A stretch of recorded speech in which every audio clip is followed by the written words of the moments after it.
Good morning, ladies and gentlemen. Welcome to the 567th Board Meeting of the California Regional Water Quality Control Board, Central Valley Region. I'd like to introduce the board members at this time. On my far left is Raji Barr of Bakersfield. Sitting between Raji and myself is Mark Bradford of Sacramento. On my immediate right is Denise Cadera of Allensworth. My name is Carl Longley from the grand and glorious city of Fresno. Is Tam here this morning? Will she be joining us later? Tim will be joining us. She's a little late, a little bit more traffic than anticipated coming over here from State Board. Okay. Tam Dudek, the State Board member, will be joining us later, and we'll be asking her for an update sometime this morning. I'll now introduce our Executive Officer, Patrick Palupa, who will introduce staff. Good morning. To my immediate left is Adam Lapitz, Assistant Executive Officer in the board's Rancho Cordova office. To his left is Kieran Lanfranchi Rizzardi, the Administrative Assistant and Clerk to the board. To my right is Jessica Yar, Senior Staff Counsel. Across from me is Bailey Toft Dupuis and David Lancaster, attorneys for the board. And next to them is Carrie Yee, who will be doing the timekeeping duties for us this morning. In the audience, in addition to various staff, we have Clint Snyder, the Assistant Executive Officer who runs the board's Reading office, and Clay Rogers, who runs the board's Fresno office. Thank you very much. We're now ready for the Pledge of Allegiance. Raji, could you lead us, please? Pledge.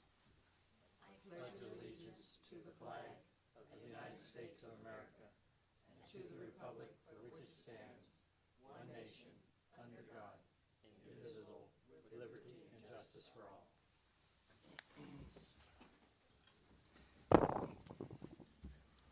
Thank you. I'll next go over to the meeting procedures. In order to conduct our regional board meetings in a fair and efficient manner, we'll be proceeding in accordance with the meeting procedures that have been provided with a summary agenda and are available here at the staff table. They're also available upon request and are posted on the board's website and are summarized on the computer screens during breaks. Any questions or comments regarding these procedures may be directed to Karen Lanfranchi Rizzardi, board's administrative assistant, sitting here at the staff table. We'll move on to agenda item number 2, approval of the minutes. Corinne sent the minutes back out to board members. We'll first consider the 10-11 October minutes. That's the Reading meeting. Do I have any discussion, any changes? And I'll also, let's take them together. I'll also consider the 5-6 December meeting.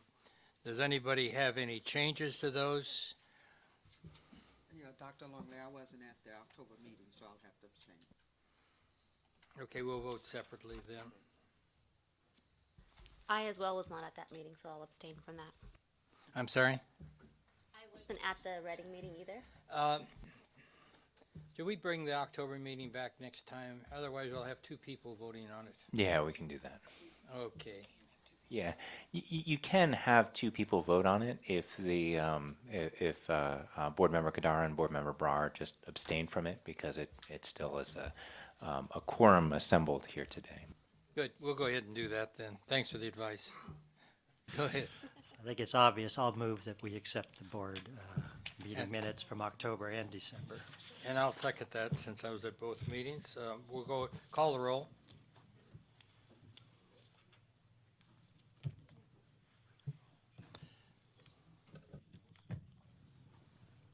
Ms. Brower? Abstain. Mr. Bradford? Just a moment. I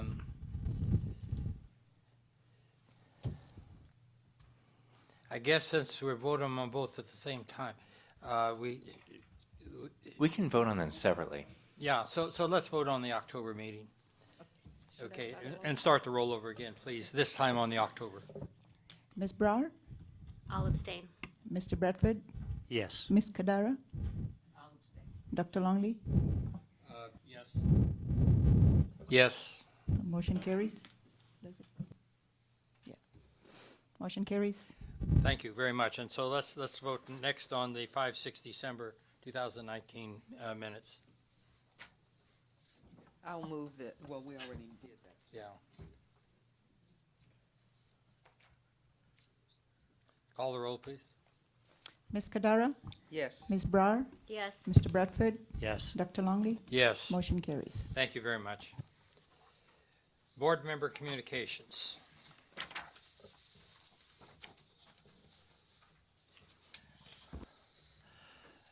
First of all, it's been Christmas has come and gone. New Year's has come and gone since our last board meeting. Many of us are traveling out of town. Mark can tell us all about going to national parks, but anyone involved in board business of any sort?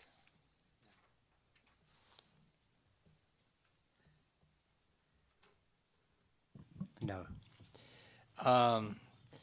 On 2 Jan 2020, I participated in a meeting by conference call, of course. I was in Europe at the time with this board strategic planning committee. On the 7th of February, I participated as presenter at the Alternative Irrigation Water Workshop sponsored by CSU Bakersfield. And that obviously was in person. Their big interest was on the use of produced water. And obviously we've been involved in that, but some of the presenters were talking about using waters that typically we have not looked at from the standpoint of food safety.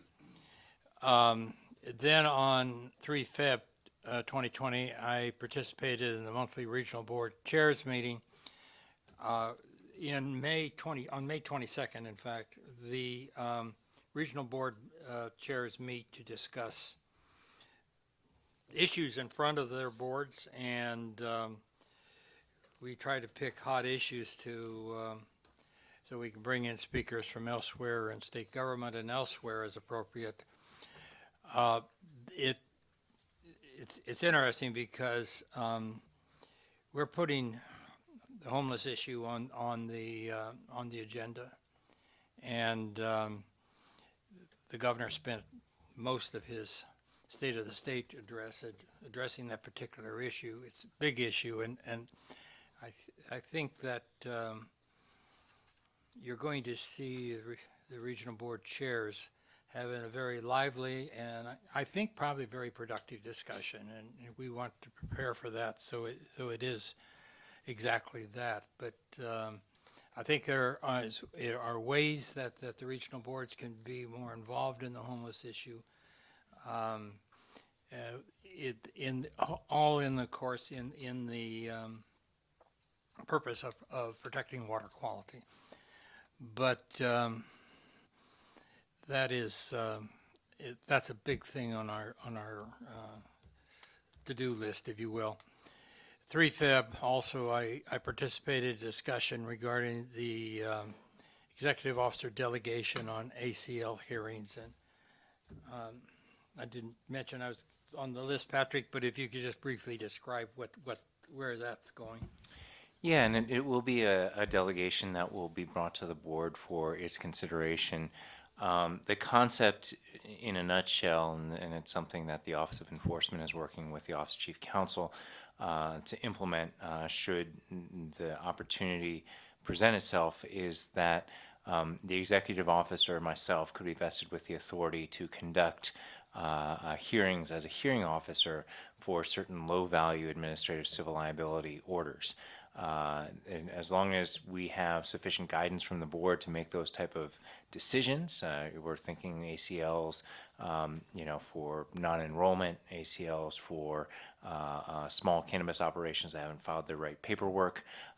Those type of things could be done in relatively expeditious fashion, kind of along the lines of a traffic court type of thing, without the whole board convening and getting a big hearing together in front of the board. satisfies due process concerns, gives the dischargers a chance to be heard and a chance to appeal their case. So with the recommendation of the Office of Enforcement, we'll be presenting that resolution to you sometime in the near future. And I think there was a lot of thought given to how this was put together. Personally, I was satisfied that due diligence had been carried out. Particularly given the fact that if you look ahead at issues that we'll be facing, Patrick mentioned one, the cannabis issue, we can have an awful lot of enforcement, and that would mean that we would be, progress may be delayed somewhat between regional board meetings, and it would be filling our docket, and we have a lot of other things to do. And as Patrick pointed out, he mentioned low value, like traffic court, and they always have the right to appeal to this board. So we're not taking any rights away from the folks, but they can always, if they're unhappy with what happens, they can always bring it back to this board. On 13th of Feb, I participated in CV Salt's XCOM meeting. I did that by conference call. It was a half-day meeting. And, of course, I'm participating in a day's meeting. Any further comments? And I see that State Member Tam Dudek has found her way through traffic jams on freeways of Sacramento and has joined us. Good morning, Tam. Good morning. I have a confession to make. I was operating on autopilot and was halfway downtown before I remembered I'm supposed to be in Rancho Cordova. So You too? You do Yes. that? I do. I thought I was the only one that did those kind of things. So I apologize for being a little bit late. Let me dovetail on what the chair just said. I also attended, I was able to be here in person for the CV SALT Executive Committee meeting last week. And I want to thank your executive officer as well as obviously all the CV SALT participants for really staying engaged. I was very impressed by the level of discussion that was had. I learned a lot of things, including ADA compliance issues. But most importantly, what I wanted to report back was I understand that staff of the State Water Board's Office of Public Participation is putting together, I guess, accepted practices, expectations, whatever you want to call it, for community engagement as part of the CV SALT process, especially on early action plans as well as eventually the management zones. And I wanted to assure your executive officer as well as all of you, and especially you, Mr. Chairman, that I'll do everything I can to make sure that we don't become the bottleneck for that. In fact, I am meeting with Executive Director Eileen Sobek as well as the new Chief of OPP tomorrow. Board Member Firestone is also very interested in this issue. So we want to make sure, I think there was a lot of discussion was had at the CV SALT meetings about potentially setting things up for failure because of this, engagement process, and that certainly is not the case. I think we all agree, and participants did at the meeting, that community engagement, successful, meaningful community engagement is a critical process, a critical part of making CV SALT successful. So we'll certainly continue to engage with your staff and make sure that that OPP and at least the state board, bring what we can to the table to be helpful and not be a hindrance. I thank you for that, Tam. The community engagement is such an important part, and in fact, it should be continuing, and if we can do a good job of it, it can cover other issues than the ones that are immediately on the table right now. It can be, I think, a great tool for the water boards in the future if we can do it right. And I would note for the benefit of the board members, there is Gita Kapai went off to retirement. We miss her dearly, but the big shoes that she left to be filled are being filled by Adriana Ventura, who If you're not familiar with her work, she worked for years with community water centers, so she's brings a wealth of experience, particularly engaging in the Central Valley, Central Coast as well. So I think that is a wealth of resources that she brings to the table, and can help us work through some of these thornier issues of community engagement. I will say it's tough. I mean, when we, as a regulatory agency, we're used to dealing with entities and consultants and contractors and engineering firms that work on water chemistry, that work on treatment train technology, that work on irrigation technology. This is a different area, no less important these days, but community engagement is a very different type of expenditure, a very different type of requirement that we have for our regulatory program. So you certainly heard, and I think Tam echoed it, there is some unease among a lot of the entities that are being faced with these requirements because they don't know how to do it. And I think fear of the unknown, it's common to just about everybody. But I think the Office of Public Participation has really tried to step up and tried to come up with a list of best practices to help guide folks as they move in this new direction, and make sure that whatever replacement drinking water shows up in these communities, that the communities have been engaged, that they understand what's being provided to them, what the options are, and have had a chance to provide some meaningful input at every stage in the process. So again, I know.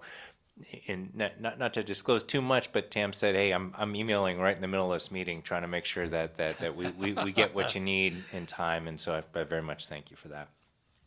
Thank you.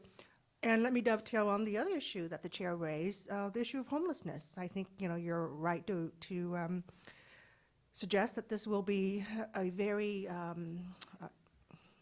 it's an area of focus, emerging focus for all the water boards, really. And I do look forward to the chair's discussion. I also wanted to convey also my thanks again to your executive officer, that thanks to his interest, the employees have to be very careful because it's not the state or regional boards, but the employees of the state and regional water boards have become volunteer stewards for Mile 3 of the American River Parkway. If you're familiar with the American River Parkway, it's a 32-mile pathway from Discovery Park all the way up to Folsom, and Mile 3 is, I'm very geographically challenged, but if you're going on 160 heading away from downtown, it's the stretch to the right, and you see, if you're driving by, a lot of homeless encampments along that stretch. And so we're volunteer stewards. This is a totally voluntary basis, but one of the things that we'll be responsible for is trash pickup, as well as monitoring for invasive plants and other things. And so one of the things that we hope to tee up in celebration of Earth Day is a big cleanup event on Saturday, April 18th, not only on our mile, but all along the parkway. The American River Parkway Foundation is setting up series of locations throughout the parkway where people can come with families, do trash pickup, learn a little bit about how trash impacts our waterways, and obviously we'll see a lot of evidence of homeless encampments, and trying to figure out how do we best deal with that, not only from our capacity as board members and engaging in water quality issues, but also as citizens and community members, and also now as volunteer stewards of the parkway. So I look forward to working with your staff as well as our staff on a voluntary basis on this very exciting project. No, I appreciate that. It was interestingly enough, and I think it speaks very highly of Sacramento. But those mile segments do not open up all that often. So it's basically you get to be a steward of that mile segment. Ours is on the north side of the American River Parkway, or of the American River. It's a tough segment, but we already have some internal staff volunteers who are willing to kind of come out there and get a little dirty and try and do their best to help clean up that waterway. So thank you so much, Tim. Thank you very much. No, I just wanted to make a comment. I really appreciate hearing what you said. Actually, when I was in the interview process for my second reappointment, one of the questions was asked was what was important to you, and I just raised the question of the homeless issue and the American River. And here we are talking about how collectively we can do something to improve the situation, because if you don't improve the situation, our water quality is not going to get better. So I'm very glad to hear that. I'm also very glad to hear about the community engagement. Going forward, when people are engaged, they are part of the solution, not a part of the problem. And to be left out of the solution creates another problem. So the process that we're going through right now, I think, is beneficial, and I'm glad to see the progress that's being made in the state board and supportive of all the efforts, and I think there will be some good to become of it. So thank you very much for sharing that information. And Tam, I'll say this in public because I do have to commit myself. I will, if you're available, contact you, because I would like to sit down with you and talk about this issue in more depth, given where we are today. Thank you very much. Otherwise, I forget about it, you know. At my age, okay, good. Anything else?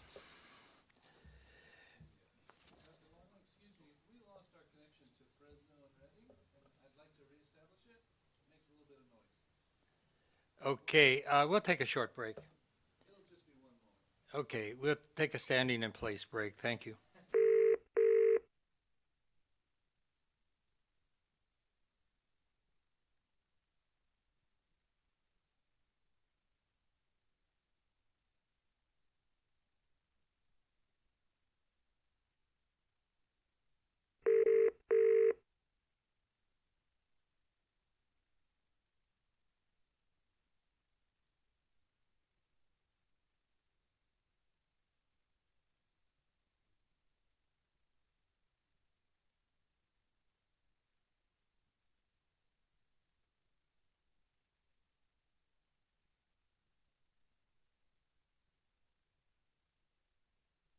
We're in good shape.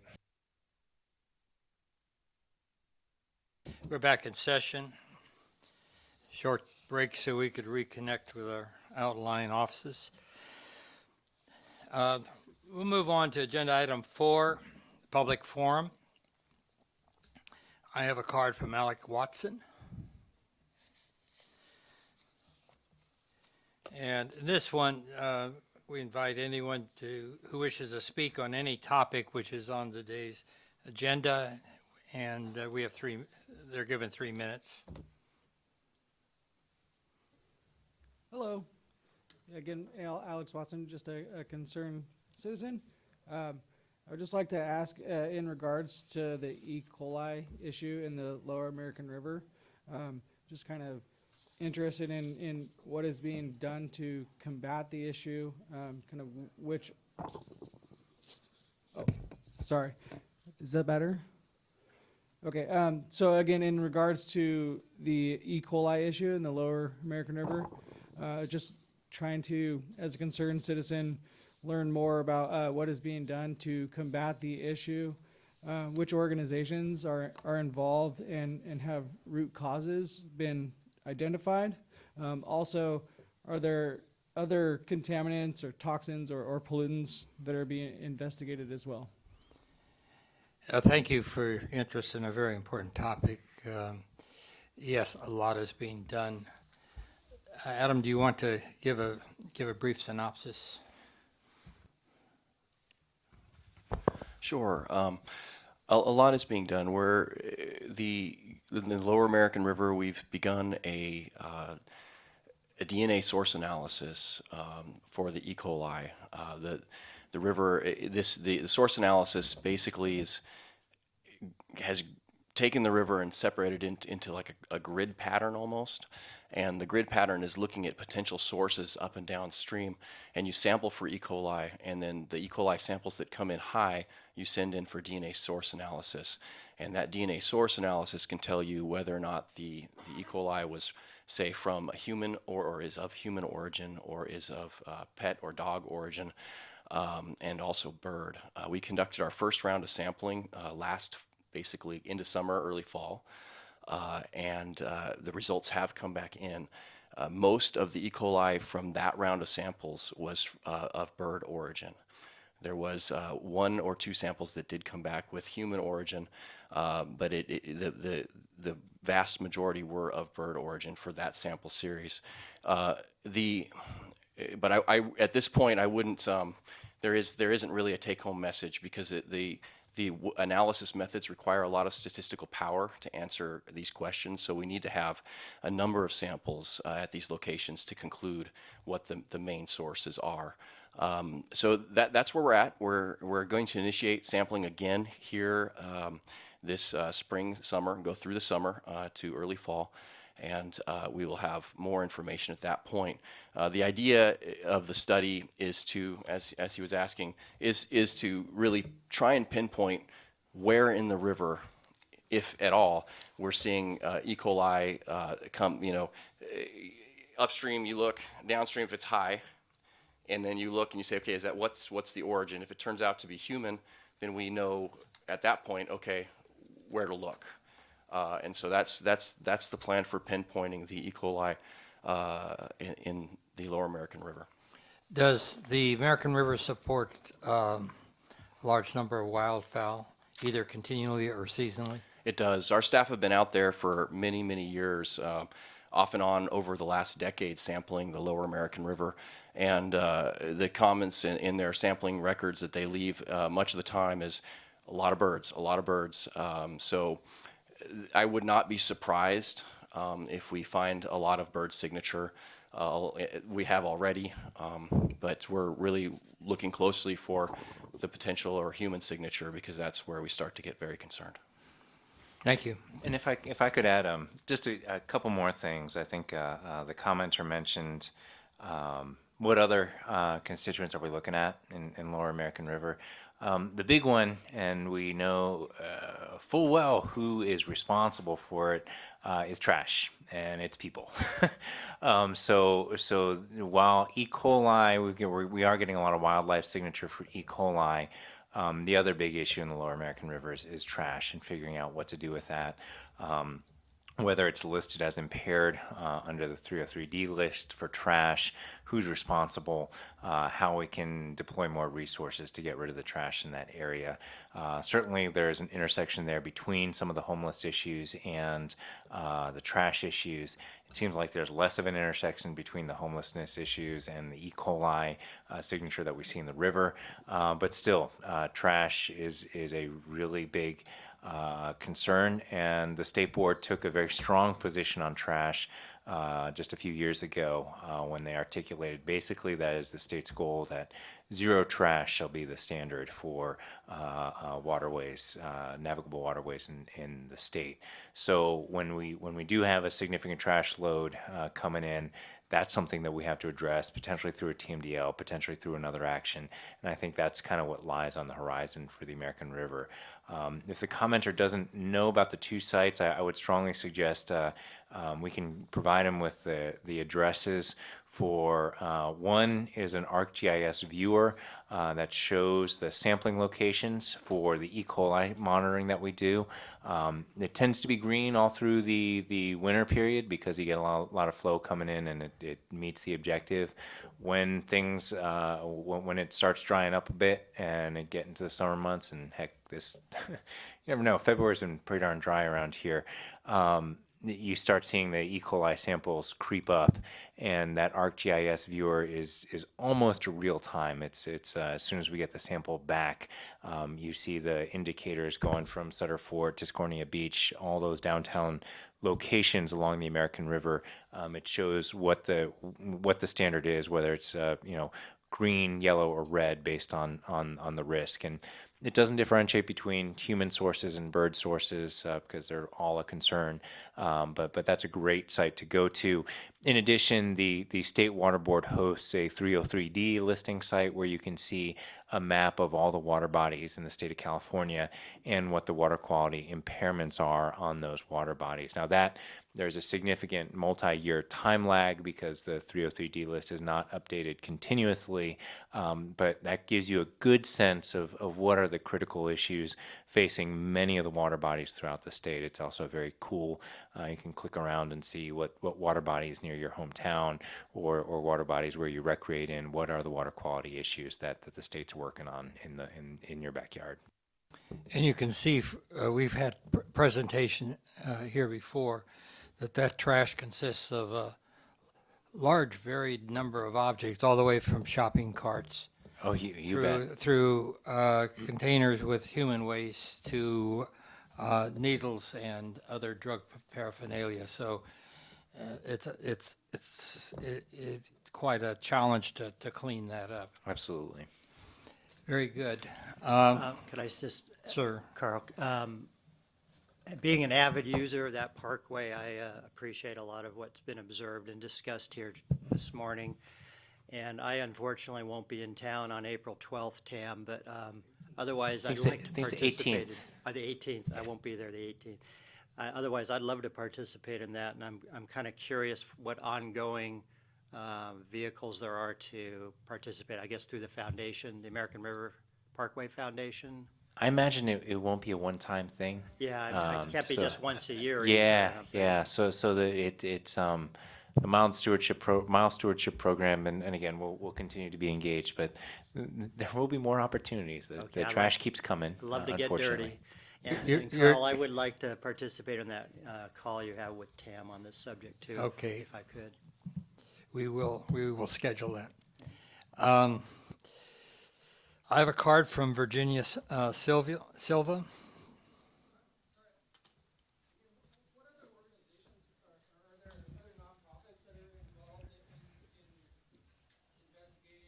Could you turn on the, Sorry, again, are there, what other organizations or state departments, county, city? There are a laundry list, quite a few.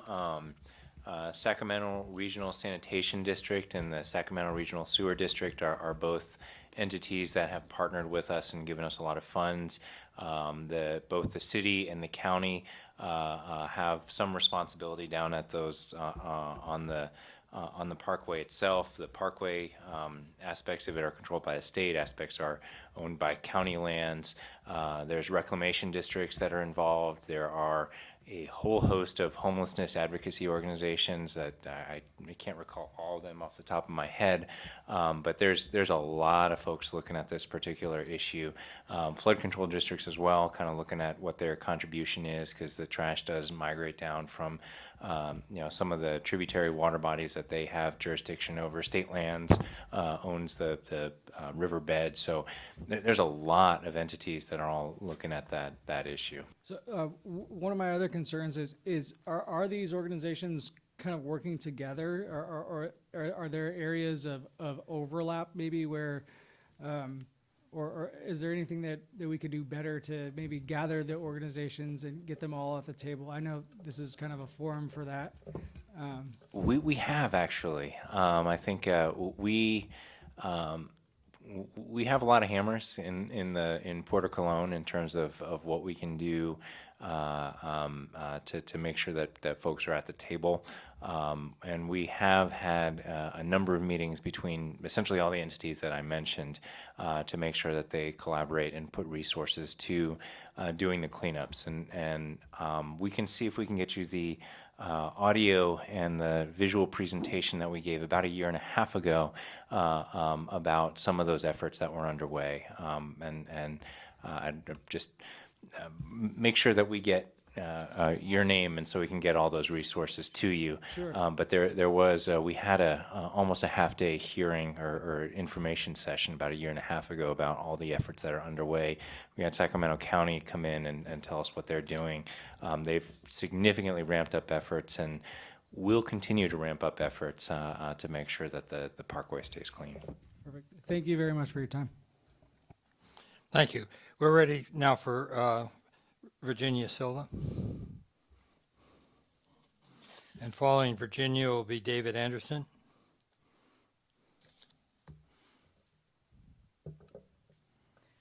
Good morning. In 2006, Mule Creek State Prison was discovered pouring untreated industrial and sanitary sewage into Mule Creek. It is now 2020, and Mule Creek State Prison is still pouring untreated industrial and sanitary sewage into Mule Creek. At the time of this initial discovery, the Water Board issued a notice of violation to the Department of Corrections, along with a cease and desist order. What has happened since then? Well, the NOV was resolved after CDC was forced to pipe city water to several homes when it was discovered their wells had been contaminated. Then CDC paid a pathetically small fine of $50,000, not even a line item in their budget. You know, the cost of doing business.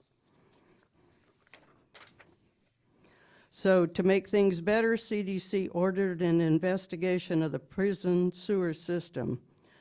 16,000 plus pages later, a report was delivered to the board.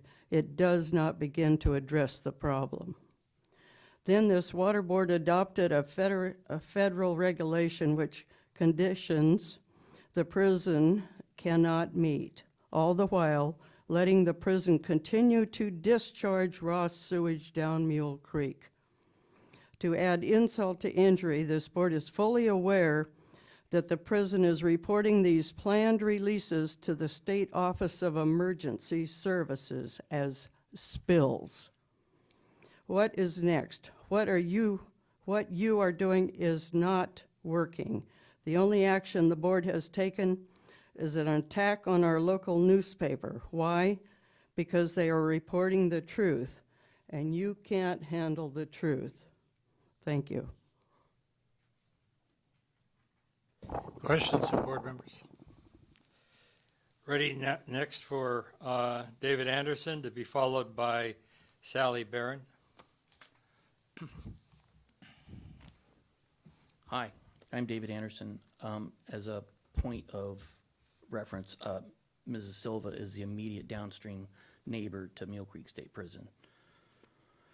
2 years ago, last Friday, the Central Valley Regional Water Quality Control Board issued a water board order to CDCR for illicit discharges into Mule Creek. CDCR was discharging non-stormwater wastes, which included VOCs, petroleum compounds, certain metals, caffeine, and sewage. All of these compounds were listed on the water board fact sheet issued last February 2019, except sewage. Sewage was identified by the enforcement staff of the water board in January 2018. Today, 2 years later, little has changed in the CDCR response to the order, and the water board seems more concerned about offending CDCR than obtaining compliance.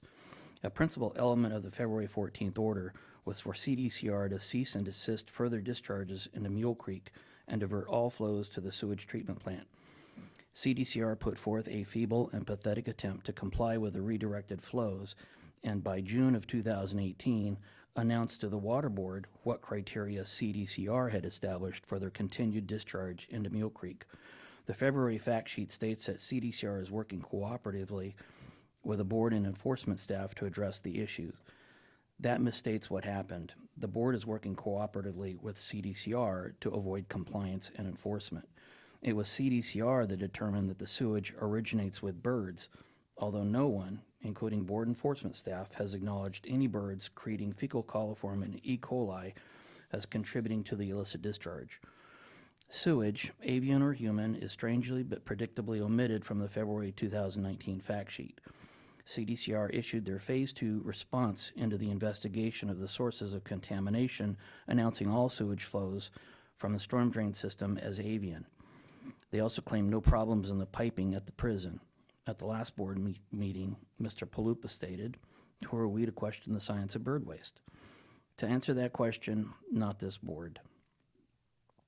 CDCR issued extensive reports that show substantial systemic failures in the plumbing at Mule Creek.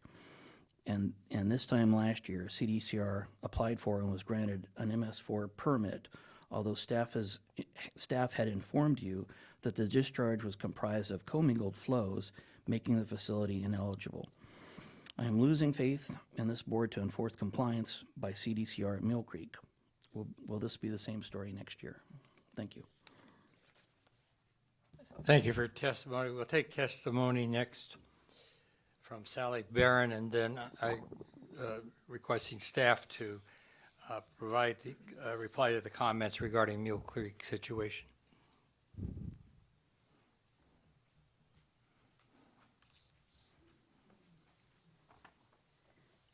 Good morning. Hi. It's been a year since I first spoke to this board. Time flies, especially when you're having fun. Several things have happened. Subsequent to my first appearance, 2 letters were sent to CDCR. Thank you. And then after my appearance in June, got another letter sent to CDCR. Again, thank you very much. The CDCR responded with a 16,000 plus page report. It was interesting. If anybody read it, it makes no sense. The board passed a federal regulation that does not apply to our situation. The commingled industrial and sanitary sewage continues to flow down Mule Creek. Millions of gallons flowing from the prison to clean state and federal waters. Following the debacle at Overall Dam, it would seem ongoing contamination of Mule Creek could be the next major disaster. The Water Board has been complacent in allowing these things to happen. Yet you have the authority to put an end to this travesty. Why don't you? The first fact that the sewage keeps on flowing must be an embarrassment to Cal EPA and our environmentally correct governor. After all, he said clean water is a right. Thank you. And thank you very much for your testimony. Requesting staff reply to the comments. Well, I think there's a few things going on, and I will say that for the enforcement folks, Mule Creek is one of the very highest priorities to get this issue straightened out. As I mentioned last time, I believe, with respect to Mule Creek, we had a fairly significant discussion in front of the board about how that facility would be regulated. When the commenters speak of a federal regulation, what the federal regulation is and what they're referring to is the federal MS4 permit that the regional board put Mule Creek under. And that was after Mule Creek initially was saying we do not want to be under the MS4 permit because, as the commenters kind of allude to, it prohibits non-stormwater flows from discharging through their MS4 system or their sanitary sewer system. So we view this, and the state board views it as well, as a very effective tool to make sure that CDCR is not discharging sewage through its storm drain system. As mentioned, CDCR has been working extraordinarily hard to make sure they figure out what the source of the contamination is, and whether there is contamination, to be frank. I think one of the things that we've discovered is that the CDCR monitoring that initially gave us the results of very, very high E. coli numbers, that monitoring was not up to spec. The numbers, frankly, have changed now that they employed the Southern California Coastal Water Research Project, one of the premier water quality scientists in the state. They are spending a lot of money. It's not 50,000. We're talking 500,000 on the order to bring in experts to put cameras underneath their facility, understand if there's any breaks in their sewer lines, understand where the sewage is coming from, if there is sewage, and understand exactly what's going on with the E. coli. This is an extensive effort. There's also a confidential settlement negotiations being discussed between CDCR and our enforcement team. I certainly hope that by the next meeting, or at minimum by the middle of the summer, we can figure out and get a settlement before the board that will not be a mere slap on the wrist for CDCR. CDCR is responding. They are taking this matter very, very seriously. You know, I certainly think that the outcome of this will be something that will ensure that the additional violations will not occur at the CDCR Mule Creek facility. If there's anybody from the Enforcement Division who wants to speak to this a little bit more, I don't know if Carrie's in the audience.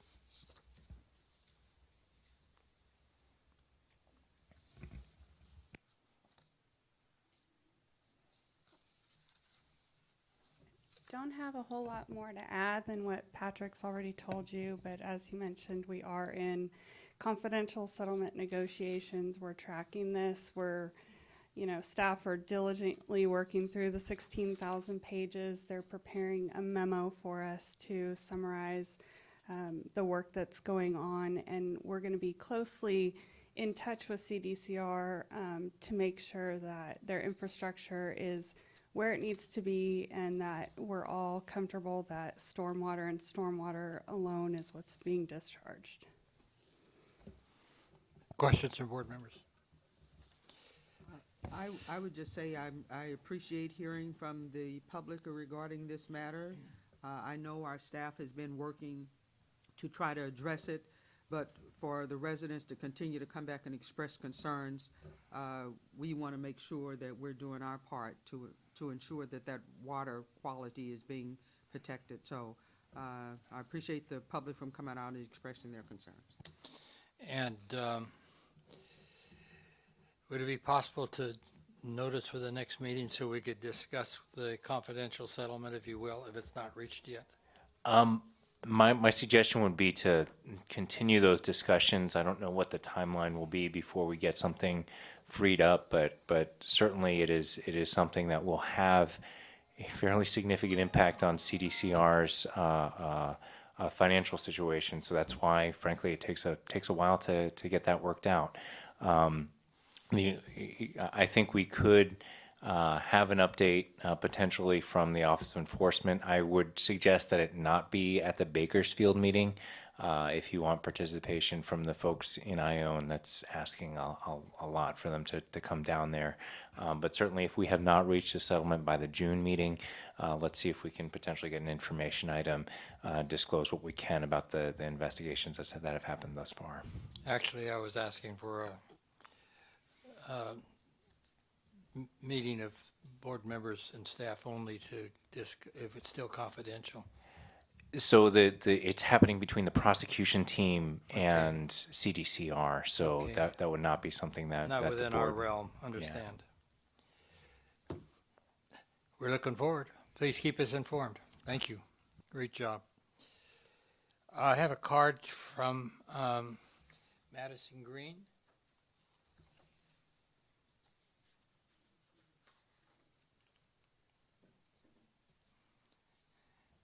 And she's the tribal liaison representing the LACO, LACO Associates. LACO, yes, sir. LACO, okay. It happens all the time.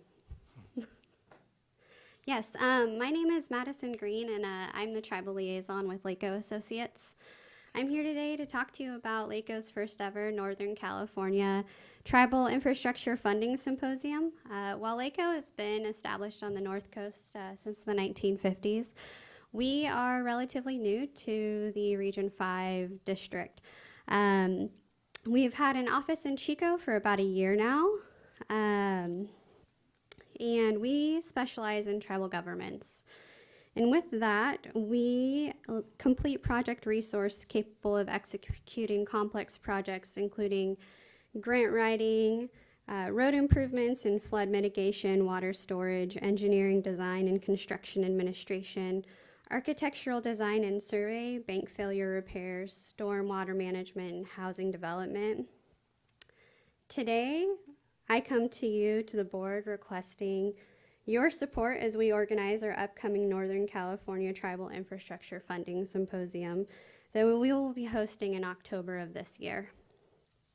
We believe your passion for environmental justice aligns with the same passion of ours as we acknowledge the historical process of deprivation that have led to the environmental injustices faced by Native Americans today. This is an opportunity to better serve communities that have not previously received consistent attention and resources from the state. Through our collaborative efforts, we can hold a symposium that will foster relationships and knowledge sharing, resulting in long-term impacts on tribal communities. As a tribal member myself, I wanted to share with you what long-term impacts look like to a tribal community.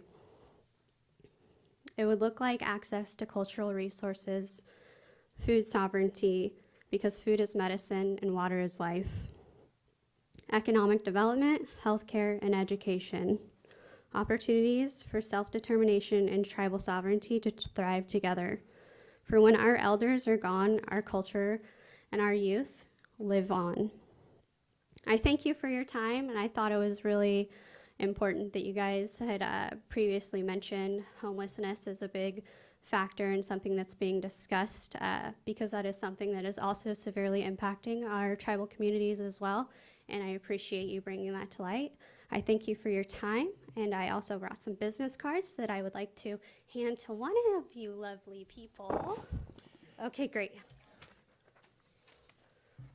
So I'd like to ask you a question. Yes, You please. mentioned the funding symposium. You said Yes. November, I believe? October of this year, yes. What date in October? So it's going to be the first week in October.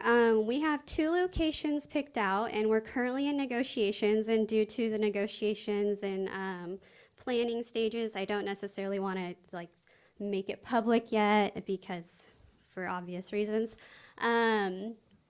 And yes, first week of October, one location is in Region 1 and the other location is here in Region 5. So we're looking forward to that, and I think it's going to be a really great, awesome first step forward. Our goal is to make this a statewide event, but the first year we want to keep focused in Northern California. And you will notify us when you finally have a location and Yes, date. the location is key, and we are very close to securing that. And you will see me again at the next board meeting. Well, that's April, we're in Bakersfield, if you want to come to Bakersfield, but June, we're Ooh. back here. I look forward to both of those places. Okay, great, thank you. Thank you. Can you tell me what LACO stands for? Is it an acronym or? So, our original 2 owners back in the 50s, one's last name was Langston, the other one was Conversano, so they put the 2 together. We aren't the LA Dodgers fans by any means. However, our colors are blue and white, so that happens sometimes. But yeah. Mhm. Thank you very much. Is there anyone else who wishes to provide comment to the board? Seeing none, we'll move to agenda item 5, the executive officer's report. I'd like to say that a couple of comments. On page 48, it discusses the Food Safety Committee. That effort is being led by Clay Rogers. And in this, towards the bottom, it says the next public meeting of the panel will be 4 or 19 February of this year. Actually, that meeting's going to take place on the 24th, am I right? Next Tuesday in this room, whatever that date is. And it'll be in this room, so. What's the? 25th. 25th, okay, that's Kieran's on good. top of it. Good. So it's 25 February, this room, and that's a very important meeting, as was pointed out to me by Clay. The panel is going to be considering recommendations. The panel is wrapping up its work, and this is one of its last critical, not the last, but one of its last critical tasks to carry out before it has finished its business.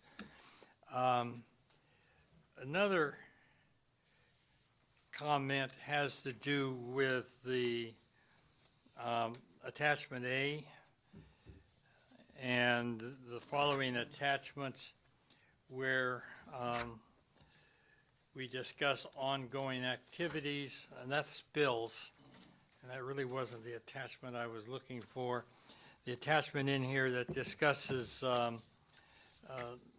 enforcement actions, and as was pointed out to me by our executive officer when we had a conference call recently, I think it's page 21. page 21, that is not up to date, and it'll be resolved. It'll become more up to date as we go on through this year. But if you look at the number of enforcements we've had against our targets, it's pointed out that So I think you're talking perhaps 26? could be. We have targets in here also, and we carry out a lot of inspections on stormwater when we have stormwater. This year, we've unfortunately not had as much stormwater. We haven't had the rains that we've been expecting.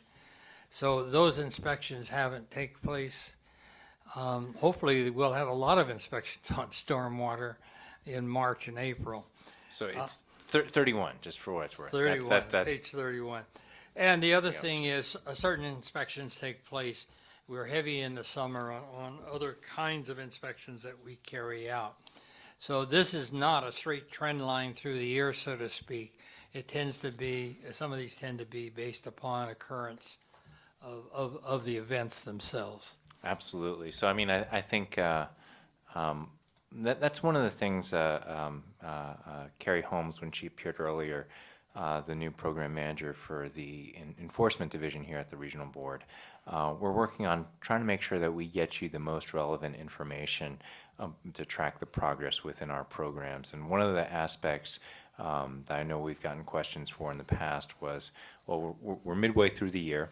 Why are some numbers lower than 50% and others higher than 50%? I've asked those questions. Yeah, and very often it's the case that stormwater is weighted during the stormy season, and for many of the wastewater plants, we tend to send the inspectors out in the dry season. So we try and shift the resources around to where they're needed, and that means that you're exactly right. It's not a linear type of scale when we're talking about how many inspections per month.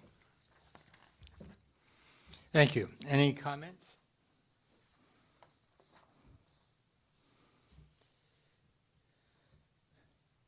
With that, since there are no comments, we'll move on to agenda item 6.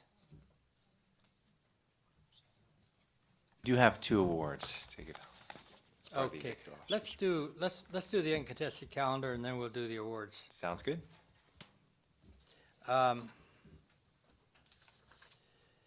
This is the time and place for a public hearing to consider uncontested items 15 through 18. Does anyone wish to discuss any of these items? Are there any late revisions? There are some late revisions, Dr. Longley. Very We good. have late revisions for item 15C, City of Stockton. These revisions are mainly clarifications and some additional information on the clarity of, or the application of the Bay Delta Plan salinity limits. We have late revisions for item 16A.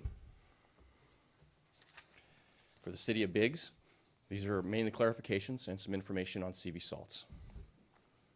And we have late revisions for item 16D.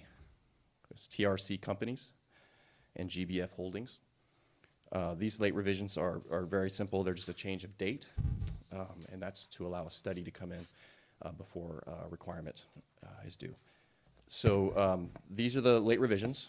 All of them have been shared with the responsible or the dischargers, and they are okay with those late revisions. I have no concerns. Thank you very much. Go ahead.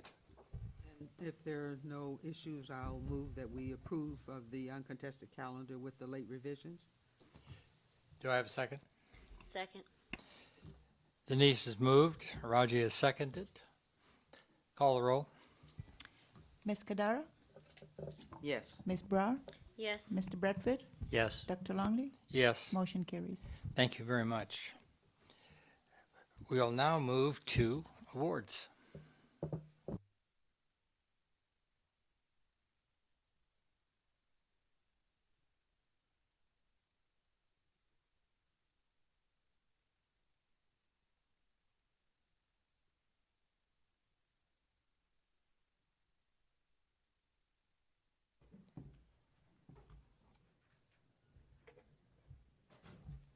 Go in reverse alphabetical order today.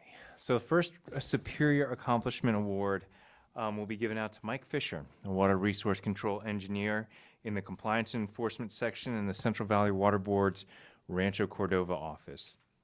Mike has long been a go-to resource for both staff and managers who have questions related to the region's stormwater programs. Mike is always willing to help staff and is also professional and accessible to dischargers with questions. Mike's work products are consistently very high quality. Since the end of the summer of 2019, Mike took on the responsibility for managing the stormwater unit after the retirement of the unit's senior. At the same time, the Compliance and Enforcement Section was without a supervisor, and the AEO was on assignment to State Board. Mike coordinated and communicated well with the AEO and was able to keep the stormwater unit functioning well. At the same time, Mike led efforts to settle half a dozen construction stormwater cases from the previous winter. The settlements were completed before the 2019-2020 rainy season, allowing the board to have a strong enforcement stance going into this year's rainy season. Without Mike, these settlements would not have been successful. Mike has exhibited exceptional professionalism and dedication throughout his career with Region 5. I've had the chance to work with Mike on a number of cases in the past, including that very special gold mining cases where we showed up to a number of depositions for. But Mike's professionalism in the field, even under really tough circumstances, is truly a good example. And as you know, when we let Andrew go to State Board and let him be on assignment for a good 6 months, it's only because of a team that we had backing him in the Compliance and Enforcement Unit that they were able to continue and still hit most of their targets, even though we lost Steve Rosenbaum as a senior. We did not have, it took a while to get Kerry online, and Andrew was gone. There's a lot of folks who stepped up. Mike stepped up in a really big way, and we still got some pretty big settlements out of this past year's rainy season. So thank you so much, Mike. Congratulations. Thank you. Next up is Kate Berger from the board's Reading office.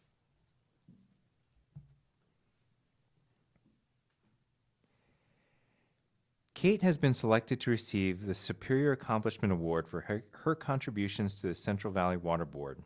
Kate is a senior engineering geologist supervising the groundwater unit in the Reading office.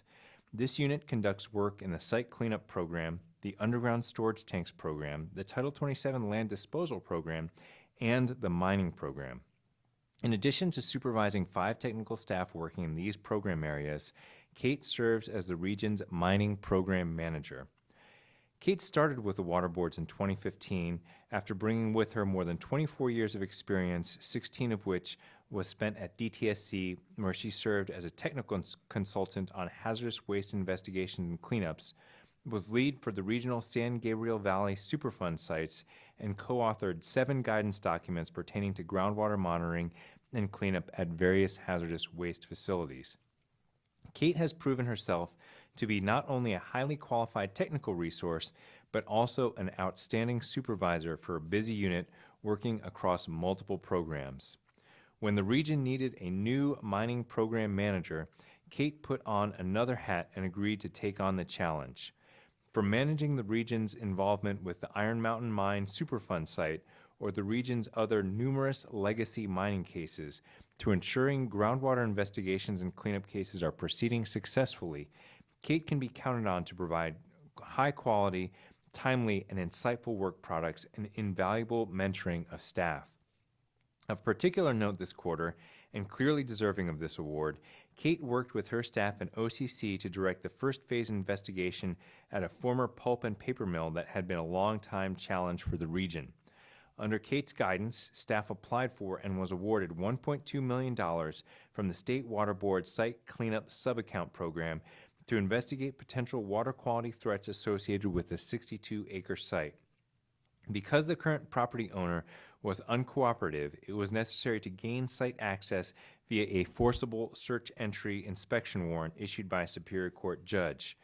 During October, November, and December of 2019, staff directed the Phase 1 investigation fieldwork. A total of 104 borings were advanced to investigate potential groundwater impacts at the site. A technical memorandum documenting the Phase 1 findings is being prepared, as well as a work plan for continuing investigation at the site. While this is just one example to illustrate the results achieved due to Kate's hard work, there are many more. Kate's work ethic, professionalism, and calm demeanor are appreciated by our management team and staff alike. For this and much more, we are pleased to provide this recognition. Kate really, truly has stepped up in a big way for the Mines program. I know I've mentioned this to you every time the mines come up. It is one of the largest water quality issues that the board has, with one of the most limited resources, so you have to be very creative about running that program. There's a lot of technical know-how. The variety of mines across this region are incredible, from, like was mentioned, from the Iron Mountain Superfund sites to numerous unclaimed mines that are leaching all sorts of nasty stuff into this region waters. Kate has tackled that program like a rock star. She's done excellent, brought a wealth of experience, and I can't underestimate the amount of mentoring that she brings to staff within multiple programs that she oversees. So, Kate, congratulations. It's a pleasure to work with you, and you're well deserving of this award.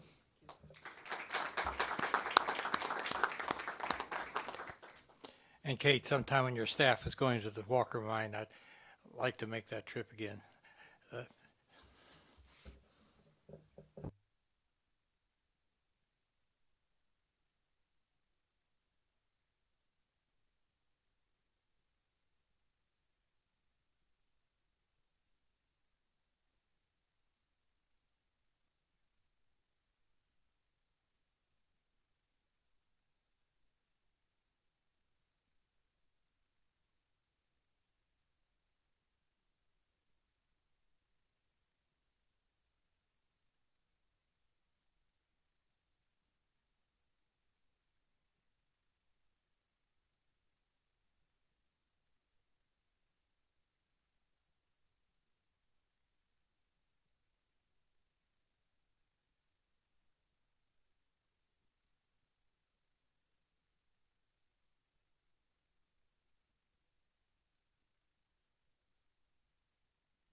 Okay, the board will take a 15-minute recess.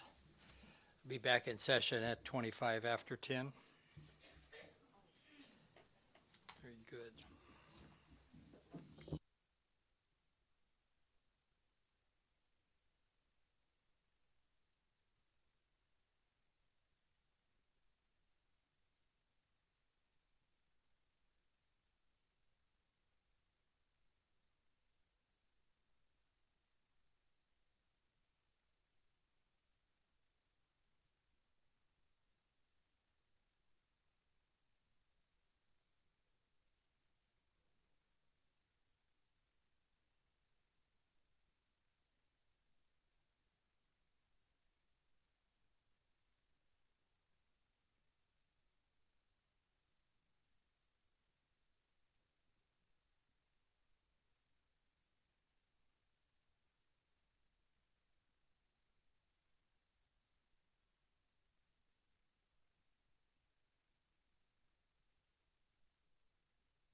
board's coming back into session.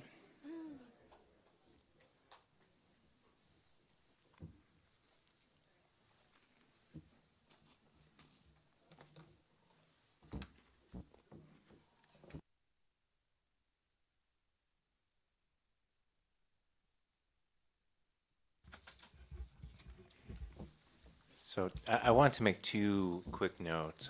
One, as we discuss the executive officer's report, I really do want to make sure that that executive officer's report is responsive to the type of information that the board wants to see.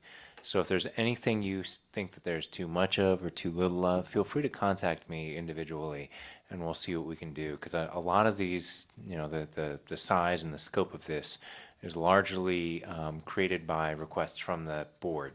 And so if those tastes have changed over time or issues have ratcheted down or sped up, we can certainly adapt that executive officer's report to make sure it meets your needs. So we really see this as a document that is a document of continuous improvement, trying to make it a little better, a little more responsive every time.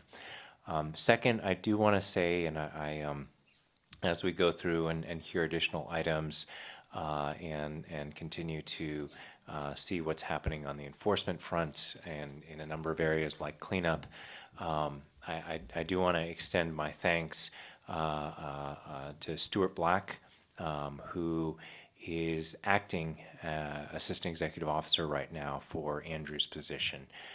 Stuart, if you don't see him in front of the board too often, he manages the cleanup unit. He was a deputy director at DTSC, so he's got quite a decorated state service career behind him. Came to the regional board and has really been an inspirational figure running the board's cleanup unit. And right about the same time that he announced his retirement, I said, we got to get as much out of you as you possibly can in your final months here. And I asked him, and he accepted to fill the role of assistant executive officer as we transition to a new assistant executive officer. I really am thankful for the guidance that he's provided his staff and for him filling the breach as we get a new program staff up and running. And that includes Carrie Holmes as she takes the helm of the enforcement program.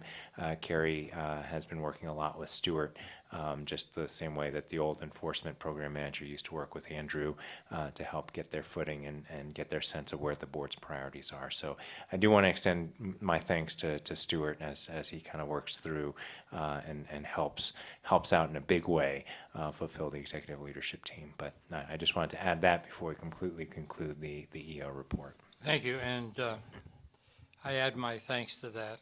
And Carrie, glad to see you because you got a big job. Yeah. And I'm sure we'll be seeing you a lot. Yeah. And I just wanted to comment, it was fitting that the award was given out today because one of my questions was how has the enforcement section been going in the absence of Andrew? So, the outstanding award and the fact that the staff has continued to excel in doing its duties, very much appreciated. And then also, as I had mentioned before, when I saw the addition to the executive officer's report under the disadvantaged communities, I mean, I'm not surprised by it because the staff does a lot of outreach and deals with the disadvantaged communities, but it's never been in print to this extent. And I think it's important for the community to know that in your line of work, you do address many of the issues. It's just not been brought out in under a title. So I'm very appreciative to see that and that you're responsive to the concerns and requests of the board. So I really appreciate it. Thank you very much. We'll move on to agenda item 7, Malaga County Water District Wastewater Treatment Facility, WDRs, Fresno County. This is the time and place for a hearing to consider waste discharge requirements for Malaga County Water District Wastewater Treatment Facility in Fresno County. Is there anyone present who is contesting the proposed action and wishes to present evidence or testimony on this matter?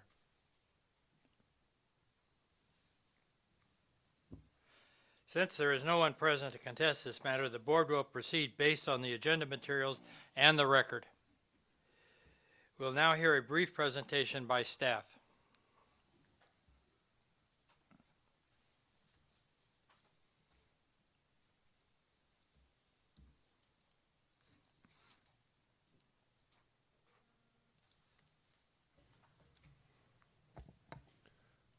All right, good morning, Chair Longley and members of the board. My name is Scott Hatton, and I'm a supervising engineer in your Fresno office. The next item I will present to you is item 7, waste discharge requirements for Malaga County Water District wastewater treatment facility. The Malaga County Water District owns and operates a wastewater treatment facility in Fresno County. The facility was previously regulated by National Pollutant Discharge Elimination System, NPDES, permit / waste discharge requirements, or WDRs, order number R5-2014-0145. Discharge under the previous joint NPDES permit / WDR order for the facility covered the current operation and discharge to the on-site disposal ponds, as well as an additional discharge to the Fresno Irrigation District Central Canal, which is hydraulically connected to the Fresno Slough and the San Joaquin River, which are waters of the United States. The Central Canal is shown as a blue line on this slide. The facility's discharge point to the Central Canal is just to the east of the facility. Discharge to a water of the United States is required to be covered under an NPDES permit. Discharge to the Central Canal has not occurred since December 2013. Due to discontinued discharge to the Central Canal and demonstration of adequate disposal capacity of the disposal ponds alone, the discharger formally requested removal of the NPDES portion of their permit on 2 June 2016. On 29 June 2016, Central Valley Water Board staff inspected the facility and verified the discharge point to the Central Canal had been physically disconnected by inserting a blind flange to the discharge pipe, as shown in the picture on the bottom right of this slide. Therefore, continuing coverage under the NPDES permit was no longer required. The facility serves the community of Malaga, approximately 1,300 people, including industrial and commercial dischargers. Wastewater treatment consists of activated sludge aeration basins and secondary sedimentation basins. Solids are handled and dried on-site and hauled off-site for disposal and reuse. Undisinfected secondary treated wastewater is discharged to the on-site disposal ponds. Currently, there are 8 unlined on-site disposal ponds with a total storage capacity of approximately 140 acre-feet, which is equivalent to 45 million gallons. The average percolation rate of the disposal ponds is at least 1.3 inches per day, which corresponds to an approximate 0.5 million gallons per day disposal rate. Wastewater reuse options have not been implemented at the facility. However, this order requires the discharger to prepare an evaluation of recycled water opportunities in the community of Malaga for consistency with the board's resolution in support of regionalization, reclamation, recycling, and conservation for wastewater treatment plants. This order also requires the discharger to implement denitrification upgrade plans that were submitted and approved in May 2017. We did not receive comments on this order during the public comment period. It was placed on the contested calendar due to the overlap of the drafting of the agenda for this board meeting and the time the comment period closed. This concludes my presentation, and I'm available to answer any questions you may have. Questions? So I did want to say this item and the next item, I took the liberty of asking staff to present a short presentation, even though we knew there was a strong likelihood that it would not be contested at the hearing, simply because both of these represent pretty big policy decisions by the board, as we kind of have a history with both the Malaga and the other permits. So just to give you an orientation of what's going on at the facility as it moves through permitting stages. This is a pretty big deal here, so I asked Scott to put together a couple slides and let you know, even though we could have had this on the vote with the uncontested items. We appreciate that. I remember the last meeting we had. So what is key here, if I understand correctly, is the fact that they're no longer connected to that line that goes over to Fresno. That's correct. Correct. Yeah, they do not have the ability to discharge to surface water at this facility. FID, it didn't go to the FID facility, is that? Central Canal, and then on to Fresno Slough, and then the San Oh, Joaquin okay, River. okay. And that flange there, it shows in that lower right picture. Is that going to be a subject of, looked at on all follow-up inspections? Of course, yes, it will. Yeah. Not that they would, and I'm not inferring anything, but all too often I've seen where old conditions are restored. So that's, I think that's important here, that be a subject to follow up. We will. When we inspect this facility in the future, we'll make sure that that blind flange is Yeah. still And present. I want to thank the Malaga folks and you for being able to sit down and work out what I think is a very sound solution to this issue. I think it speaks well of both parties that occurred. Any further comments? With that, thank you for the presentation. Entertain any further discussion, including a motion.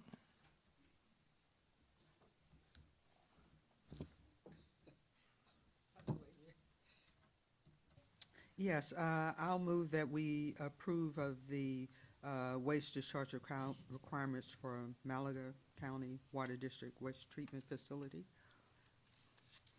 I'll second the motion. Denise has moved, Mark has seconded, that we approve the WDRs for Malaga.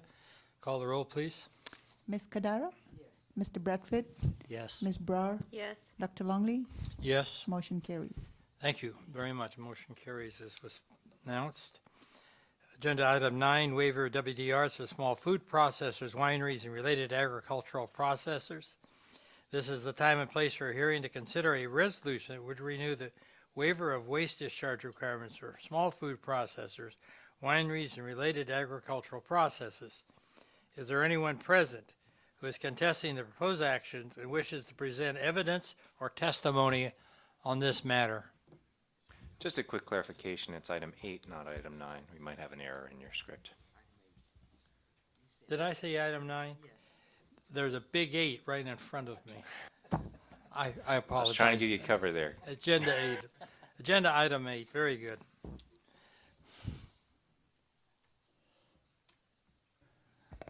Good morning, Chairman Longley and members of the board. My name is Scott Armstrong. I'm a senior engineering geologist and manager of the Waste Discharge to Land Permitting Unit here in the Rancho Cordova office. Item 8 of today's agenda is for the renewal of a waiver of waste discharge requirements for small food processors, wineries, and related agricultural processors within the Central Valley region. The intent of the proposed conditional waiver is to regulate a broad group of food processing wastes that are limited to small discharges. These food processors include small wineries, nut hulling operations, crop seed processing, and any other agricultural commodity processing that generates similar waste character with respect to biological oxygen demand, fixed dissolved solids, and total nitrogen. Meat processors, slaughterhouses, and pistachio nut hullers are not eligible for enrollment under this conditional waiver. The board has been using conditional waivers for certain discharges of food processing waste since 1982.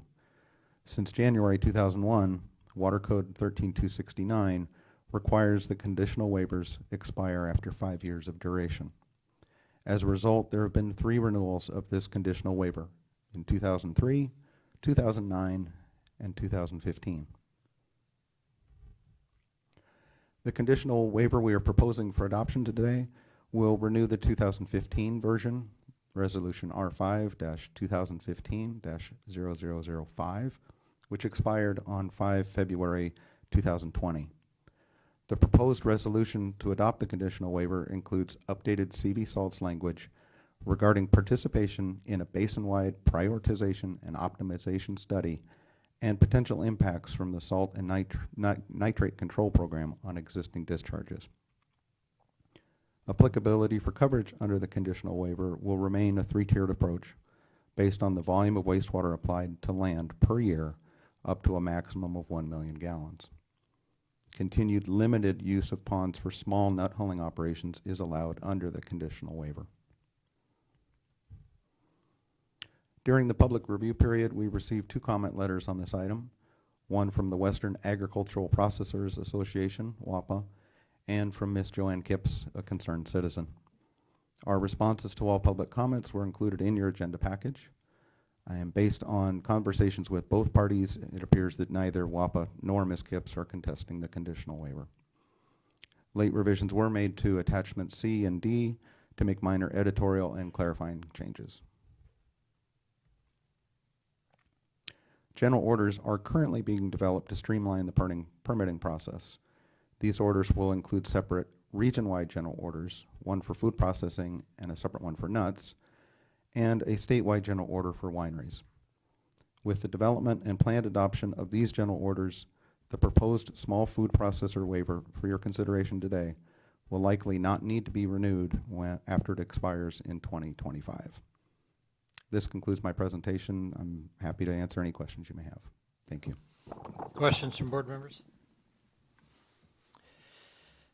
In our discussion the other day, prior to this meeting, my discussion with the executive officer and staff regarding Ms. Kipp's comments on the food processing handbook, I was involved in that handbook, not in a big way, but still I was involved when that was put together many years ago. And it keeps getting referenced by consultants and other folks, and I think it would be a worthwhile effort personally if the food processing industry would undertake a overhaul of that handbook. It obviously would have to be updated in many areas, particularly CV salts.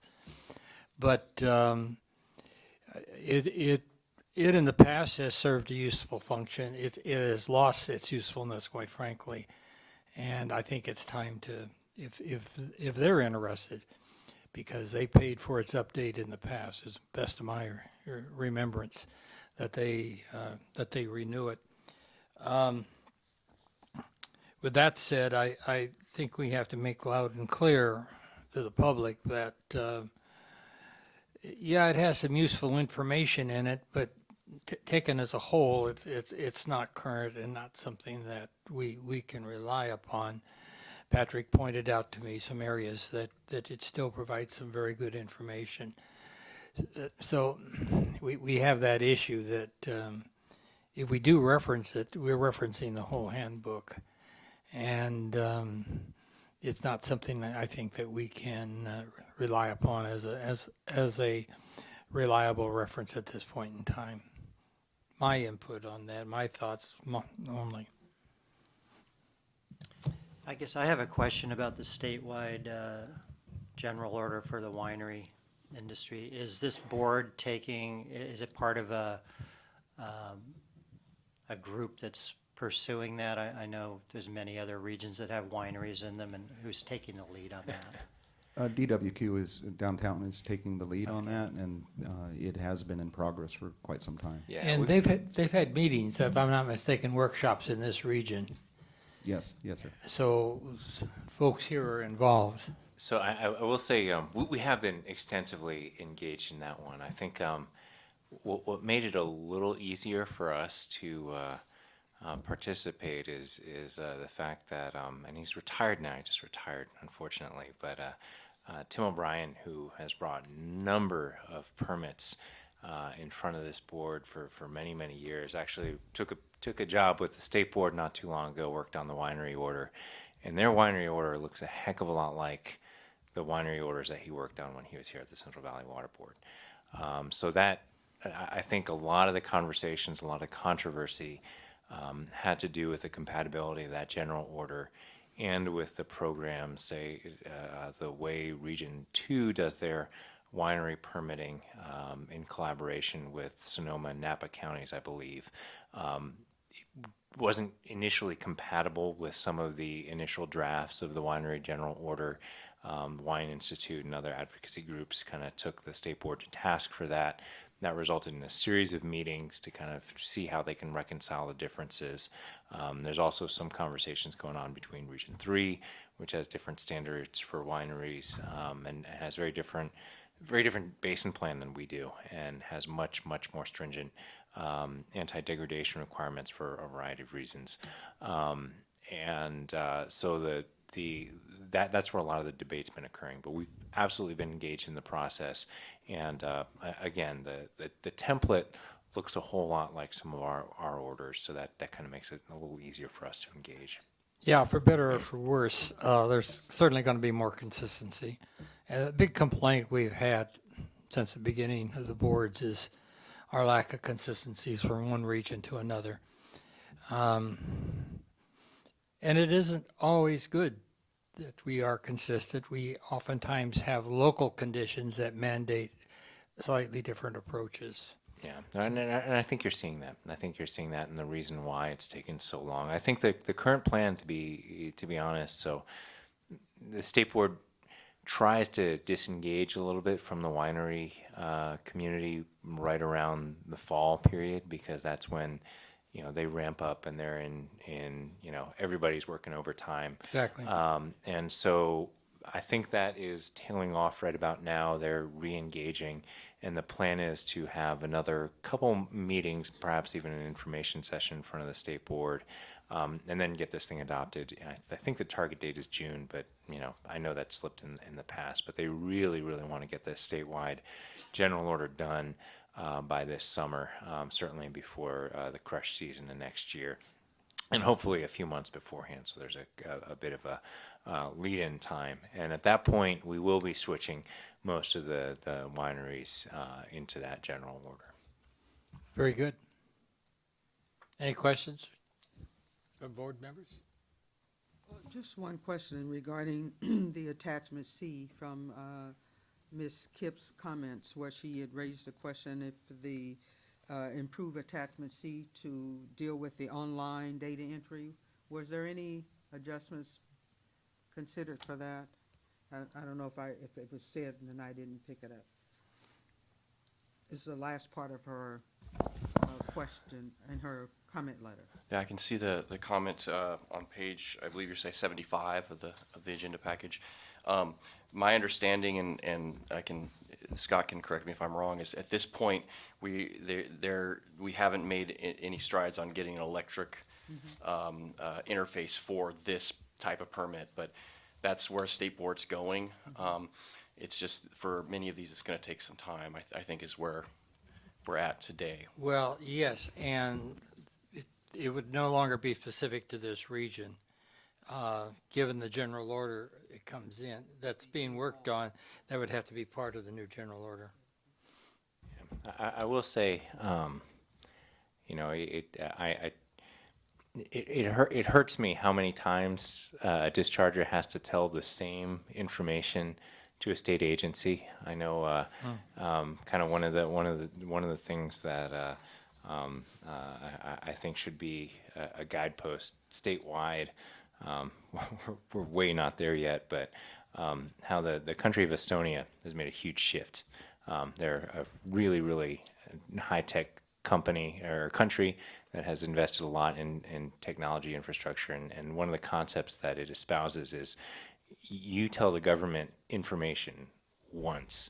And if you think about how many times you have to fill out your social security number and your address when you apply for government documents, the whole concept in that country is you do it once. You tell one government agency that, all the government agencies should have it from then on. And I know that's the kind of shining ideal I would love to have in state government, because I don't know how many times, if you think about it, how many times you filled out the same type of information when you're going to the DMV, and then you have to interact with your retirement fund, and so you're entering the same information over and over again. I think Joanne's comment was kind of getting at that. The application form for the Form 200 is very similar to some of the information that is in the form, the paper form that they'd be filling out with the conditional waiver. We're not there yet, but that comment is duly noted. We're working with the state board every day to kind of try and simplify and make all this online and make you hopefully reduce some of the duplicate efforts that you have to go through whenever you're interacting with a state agency. Thank you very much. Any further comments? Seeing none, we will move on to, I'm sorry? Oh, I know that. There are no late revisions, I take it? There are some late revisions, Dr. Longley. These are pretty minimal clarifications. One was basically to make the monitoring specify for solids whether they're wet weight or dry weight, and so they are, and the discharger has seen these and is okay with them. Okay. Council have any legal issues? None, Dr. Longley. Great cookies, by the way. Hearing's now closed. Chair will entertain a motion to adopt the resolution. I move to adopt the waiver for waste discharge requirements for small food processors, wineries, and related ag processors within the Central Valley region. With late revisions. I second. Rogers moved, Mark seconded. Roll call. Ms. Brower? Yes. Mr. Bradford? Yes. Ms. Cordaro? Yes. Dr. Longley? Yes. Motion carries. Thank you very much. Thank you, folks. Moving on to agenda item 9, the enforcement program update. At this time, the board will hear an update on the Central Valley Water Board's enforcement program. This is an information item only and no action will be taken, although the board may ask questions and provide direction to staff. After the staff presentation, interested persons will be allowed 3 minutes each to address the board, and we'll now hear the staff presentation.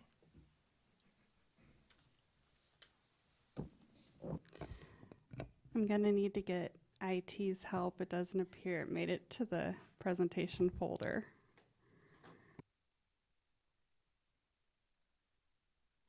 We'll take a standing in place break while we figure a way to take care of this particular issue. A technical issue.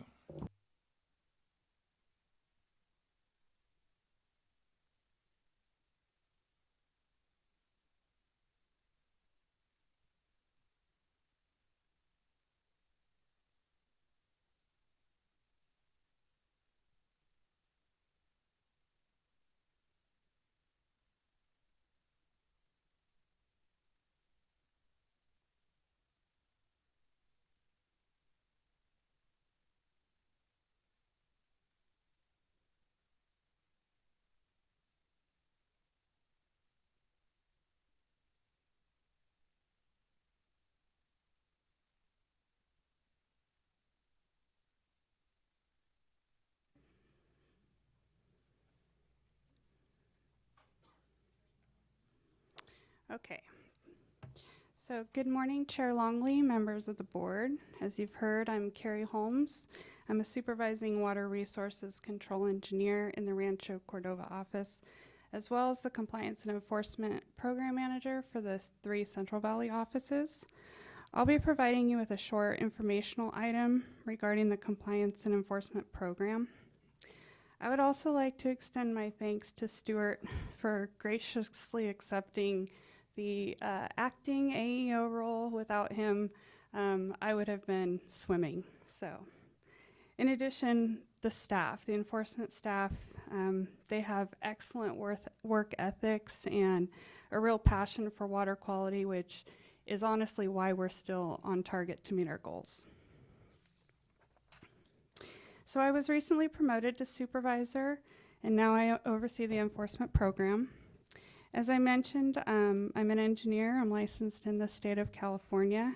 I've been with the water boards for about 17 years, starting out with the State Board Office of Statewide Initiatives. I've worked for financial assistance and also water rights before coming over to the regional board.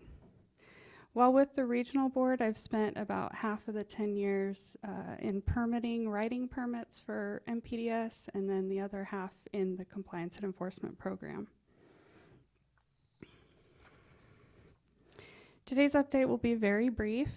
The Region 5 Compliance and Enforcement Program Manager typically comes to you every February to provide an annual update.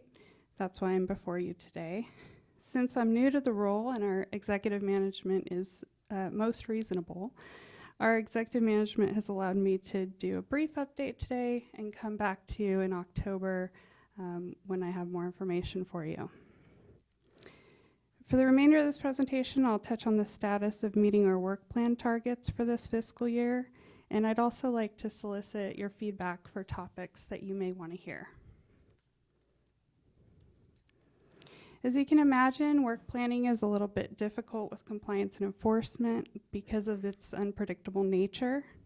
Targets for the program have typically included inspections. These inspections are done on a number of different programs, including wastewater facilities that discharge to surface water, wastewater facilities that discharge to land disposal facilities such as landfills, stormwater activities, forest activities, pretty much every program that the regional board has.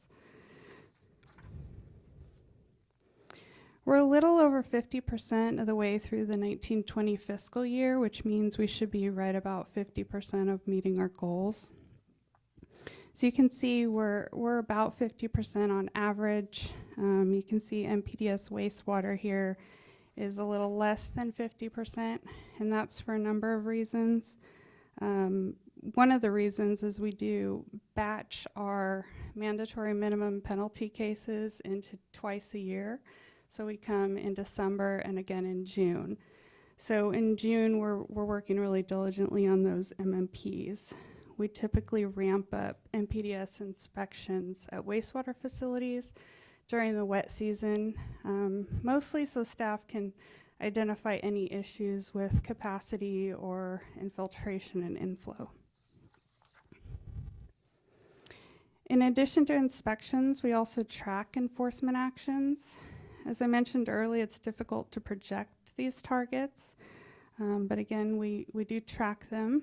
The main enforcement actions Region 5 track include notice of violations, notices of non-compliance, 13267 orders, time schedule orders, cleanup and abatement orders, and administrative civil liabilities.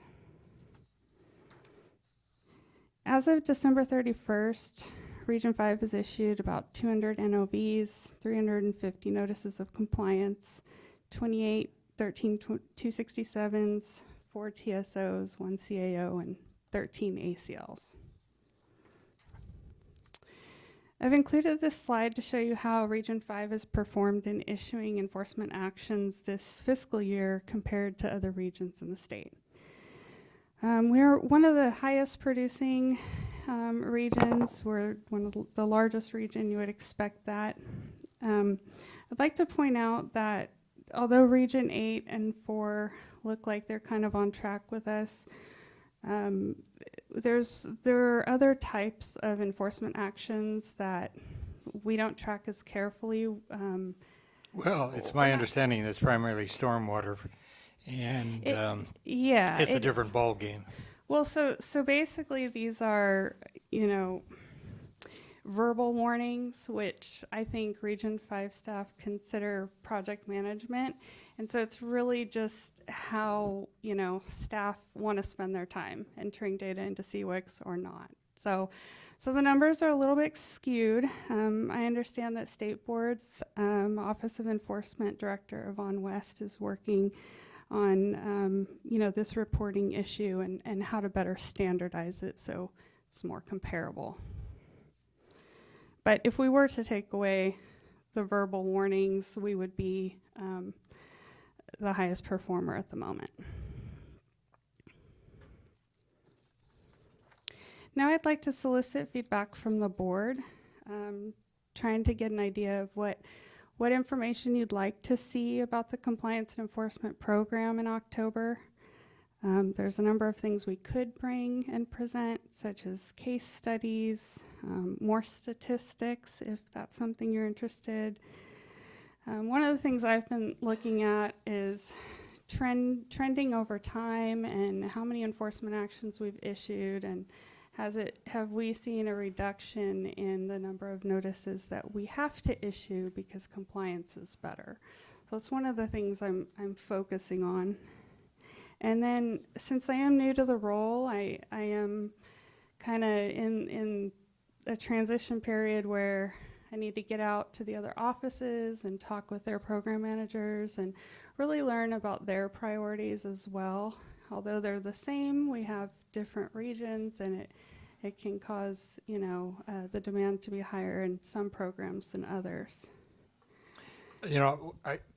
As one board member, I'd certainly like to hear from you what you consider to be bottlenecks, problem issues, whether that be field-related or policy-related. It could be either. I don't know if the other board members have some other issues they might like to hear about. Yeah, I'd like maybe clarification on your slides. In your inspections and your targets, you list other, including forest activities and confined animals. And then to the right, you had cannabis and ILRP and site cleanup and dairy. Are those all part of other, or are those separate? Yeah, it's interesting. Still trying to figure all that out, which is why I need to get to the other offices. But the reality is, I'm the program manager for compliance enforcement that looks at all of the programs essentially. Some programs do more of their enforcement than others, but I'm really responsible for tracking the targets. So I have a lot more involvement in certain programs than other programs, and I can certainly break down, how that's laid out for the programs across the 3 offices and who's responsible for what. Yeah, because I know we've had a lot of presentations from Reading on cannabis, for instance, and I know Clay's office does a lot of oil fields work.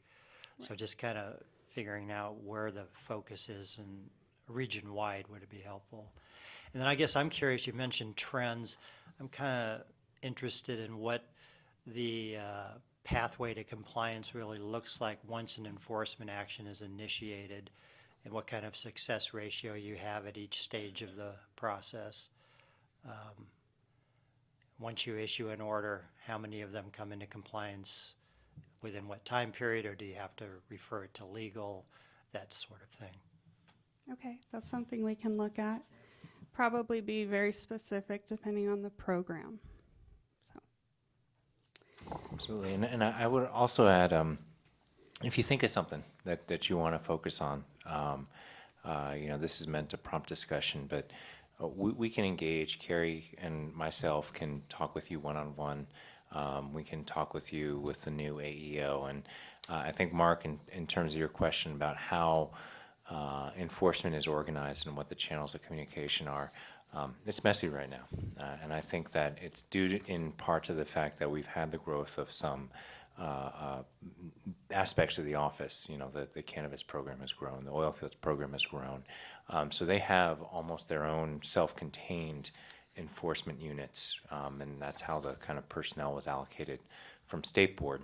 So the question of how Carrie tracks the targets, the influence that she and the AEO who will be working with her have over the course of those programs is still something that never really got worked out when Andrew was here.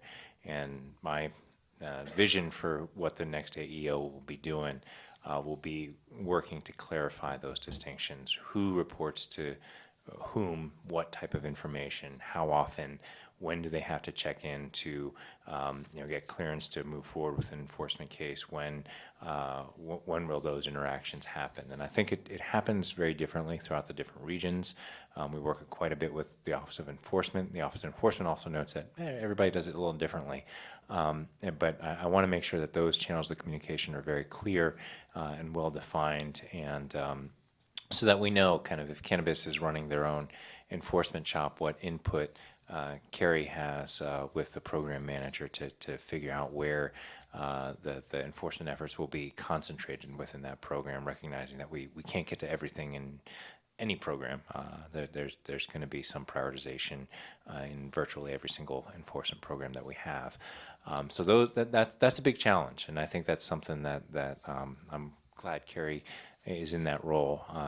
As you may know, when she works with the NPDS program, they are under a tremendous amount of pressure to not have a backlog, and that pressure has only increased in recent years. The new administration is placing an incredible amount of priority on not having permits be backlogged. And so working through those issues and making sure that we maximize efficiency within the programs and we understand where the bottlenecks are is something that Carrie's quite good at, and we'll be leaning on her to make sure that we find those bottlenecks and see what we can do about them. In addition, Cal EPA is all in on Lean Six Sigma, and they really may have some resources coming to bear to see if they can get trainings in for staff within those units to make sure that they capitalize on whatever efficiencies they can gain. Yeah, thank you. Any further discussion? Thank you very much. Thank you. We'll next move to agenda item 10, Delta Mercury Exposure Reduction Program update. This time the board will hear an update on the Central Valley Water Board's Delta Mercury Exposure Reduction Program. It's a mouthful. This is an information item only and no action will be taken, although the board may ask questions and provide direction to the staff. After the staff presentation, interested persons will be allowed 3 minutes each to address the board. We'll now hear the staff presentation.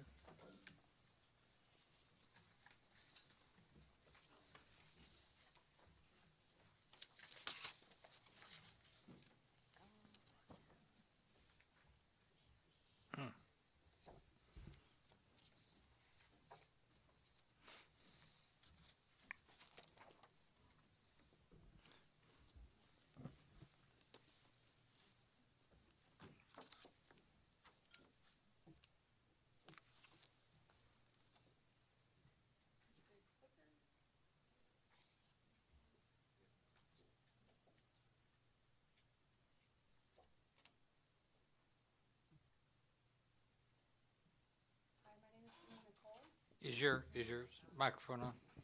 Hi, my name is Selena Cole. I work for the Central Valley Water Board. Hi, I'm Kit Sandu. I work the Sacramento San Joaquin Delta Conservancy. We both work on the Delta Mercury Exposure Reduction Program, and this info item is a 6-year project overview. So what is mercury? It's a naturally occurring element in the Earth's crust. It exists as a solid, a liquid, and a gas. All forms of mercury are highly toxic. However, they differ in their degree of toxicity.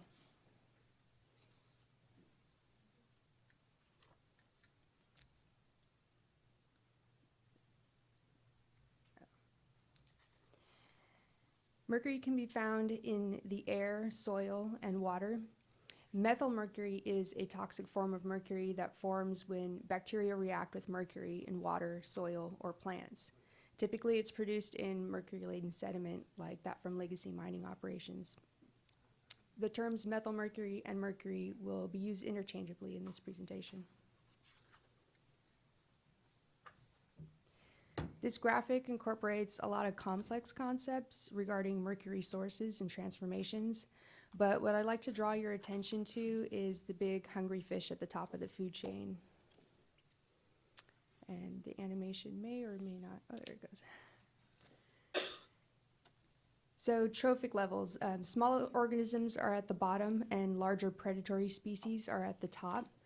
Contaminants such as methylmercury concentrate as they move up through the food chain.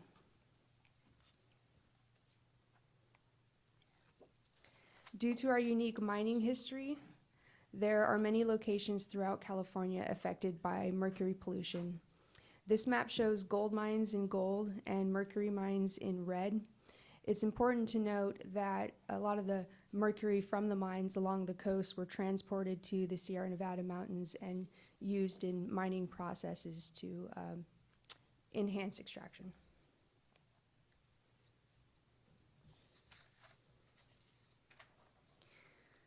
This pie chart shows risk concern for mercury exposure in terms of sources of methylmercury, specifically to the delta, the Sacramento and San Joaquin Delta.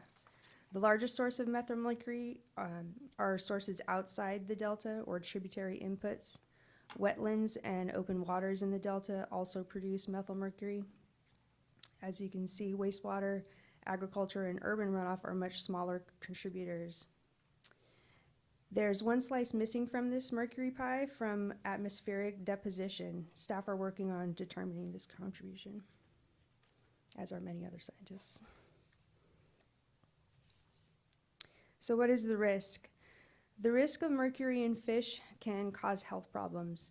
There are two groups of people who are most vulnerable to mercury exposure. The first group are developing fetuses in the womb, babies, and young children. Methylmercury exposure in the womb can adversely affect a baby's growing brain and nervous system. The primary health effect of methylmercury is impaired neurological development. Therefore, cognitive thinking, memory, attention, language, and fine motor skills may be affected in children who were exposed to methylmercury in utero.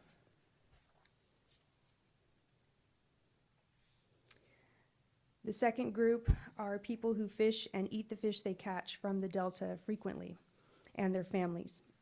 A study of delta anglers estimated that 5% of anglers and their families take in methylmercury from local fish at 10 times the US EPA's safe intake level for methylmercury. High mercury exposure in adults presents differently than in children. Symptoms may include numbness and tingling, loss of balance, shaking, difficulty walking or hearing, and changes in vision. There's not much medical data available about high mercury exposure because it's difficult for health professionals to recognize and diagnose these. Other illnesses can present similarly. The state recognized this is a public health issue and took action. In California, there are more than 100 site-specific fish advisories. Fish advisories are guidelines that recommend how often you can safely eat fish caught from water bodies in California. Cal EPA and the Office, or California Environmental Protection Agency and the Office of Environmental Health Hazard Assessment developed advisory tissue levels for common contaminants in California sport fish. Methylmercury was one of 7 common contaminants named in that directive. However, mercury is the primary driver in 97% of fish consumption advisories. Because levels of methylmercury in fish vary by species, size, and location, statewide efforts were mobilized to collect fish tissue data and develop fish consumption advisories for the public.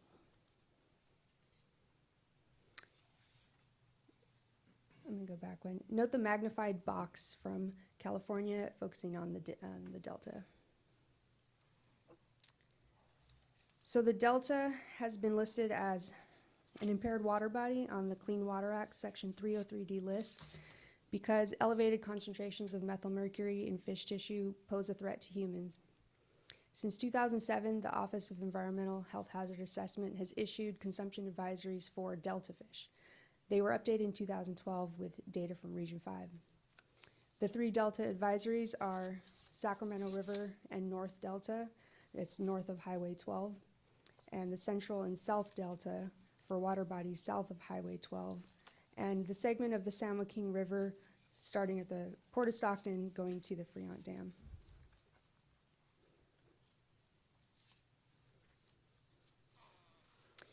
To address this impairment, in 2010, the Central Valley Water Board adopted a TMDL, a total maximum daily load, which added a delta mercury control program to the water quality control plan for the Sacramento and San Joaquin River basins, or the Basin Plan.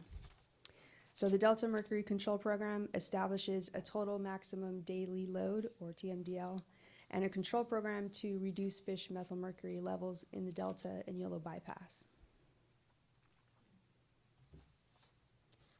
This slide shows the Mercury Control Program's phased approach to reduce fish methylmercury levels in the Delta.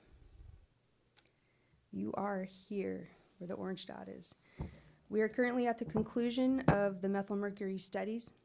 Staff has initiated the review, and the board will hear about the TMDL sometime next year. Phase 2 will begin after the board review. Delta mercury exposure reduction as a program was included in Phase 1 of TMDL implementation because reducing methylmercury levels in fish tissue will take many years. In the interim, we needed to take steps to protect consumers of Delta fish from mercury-related health risks. The Delta Mercury Control Program requires entities that discharge methylmercury in the Delta and Yellow Bypass to participate in a program that to reduce human exposure to mercury-contaminated fish. In 2012, board staff worked with dischargers and other stakeholders to develop a strategy to fund and implement a Delta mercury exposure reduction program we fondly refer to as MERP. Cleanup and abatement account funds were allocated by State Board to a contract with the Sacramento-San Joaquin Delta Conservancy to fund MERP staff, such as KIT. And dischargers subject to the Delta Mercury Control Program provided a total of just under $185K over the 6 years. The Department of Water Resources committed to providing annual in-kind printing and graphic services to the program. And finally, board staff entered into an interagency agreement with the California Department of Public Health, CDPH, because they have the experience and expertise with exposure reduction activities and had already worked with Bay Delta communities on a similar program. With Region 5 at the helm, the Office of Environmental Health Hazard Assessment, the Department of Water Resources, California Department of Public Health, and the Sacramento-San Joaquin Delta Conservancy came together to form a steering committee and developed the common goal to protect public health by reducing the risk of exposure to methylmercury from eating fish from the Delta. Here are the initial objectives of the planned 6-year effort to reduce human exposure to mercury. To identify and coordinate with communities, to increase public awareness of fish advisories, and develop multilingual educational materials. It was a priority to identify disadvantaged populations, also known as underserved populations, so we could work with those communities to determine what messages, educational materials, and modes of distribution are most appropriate to them. In order to be effective in those communities, we also prioritize translating the advisory information into languages other than English.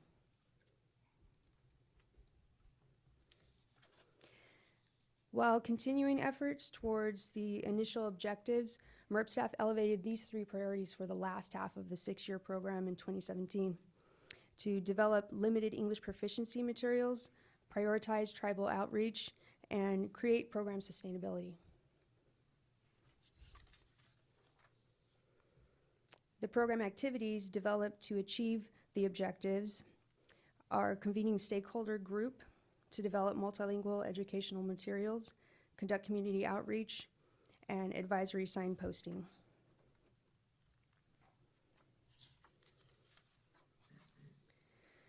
To increase public awareness, we needed multilingual educational materials.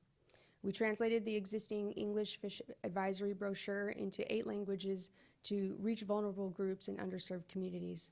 3 examples are shown here, and the full list is on the left.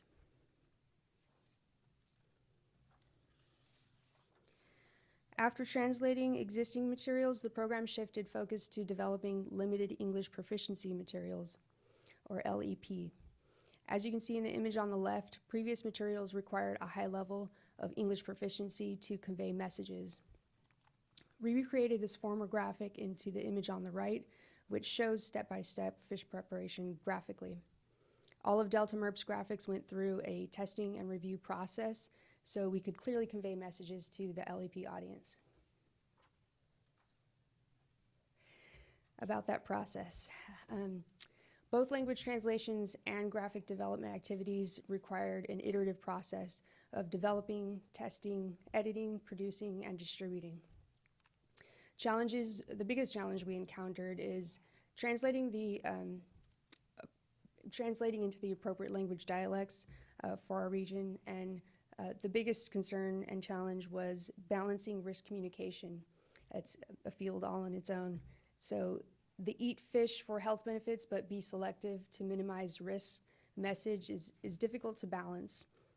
Simplifying without sacrificing technical information and content was challenging. And as you can imagine, with 5 collaborating agencies, we sometimes had differing opinions about what material content stays and what goes.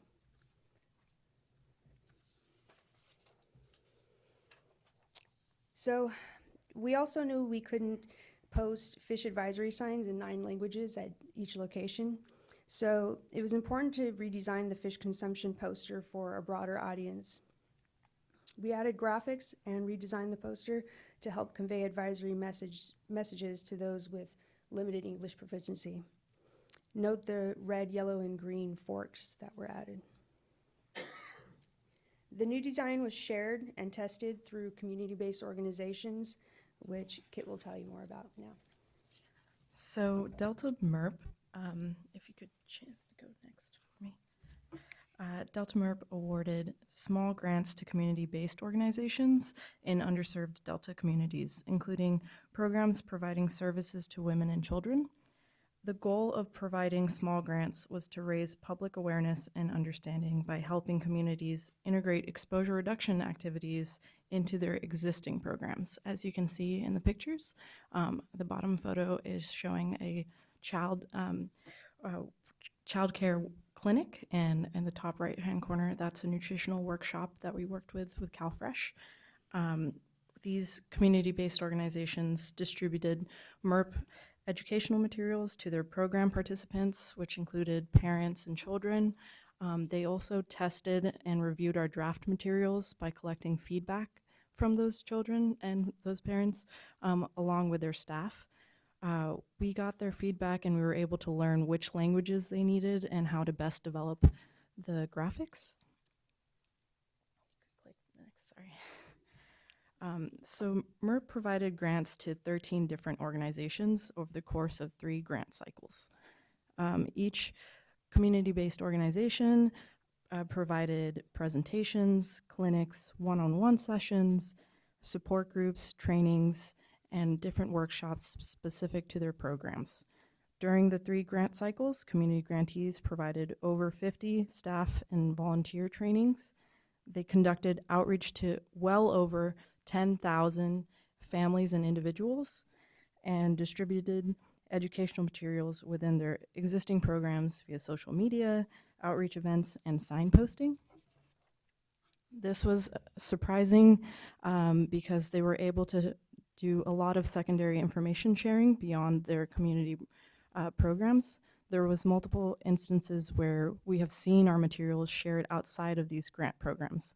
For example, Selena and I were in the Delta, and we came across our advisory placemats at a laundry window, and we noticed that a lot of our materials have been distributed outside of these grant programs. As Selena mentioned, a large priority that we focused on was tribal outreach. We collaborated with tribal coordinators from both of our agencies and tribal affiliated groups such as the Sacramento Native American Heritage Commission and the American Indian Child Resource Center, which is a public health center serving tribal communities. Initially, we provided MERP material order forms to 13 tribes with ties to the Delta and sent materials to those who replied with requests. However, the standard approach of reaching out to tribes with phone calls and emails wasn't giving us much traction. So we went out to Delta communities and attended cultural events such as powwows and the Sacramento Native American Day.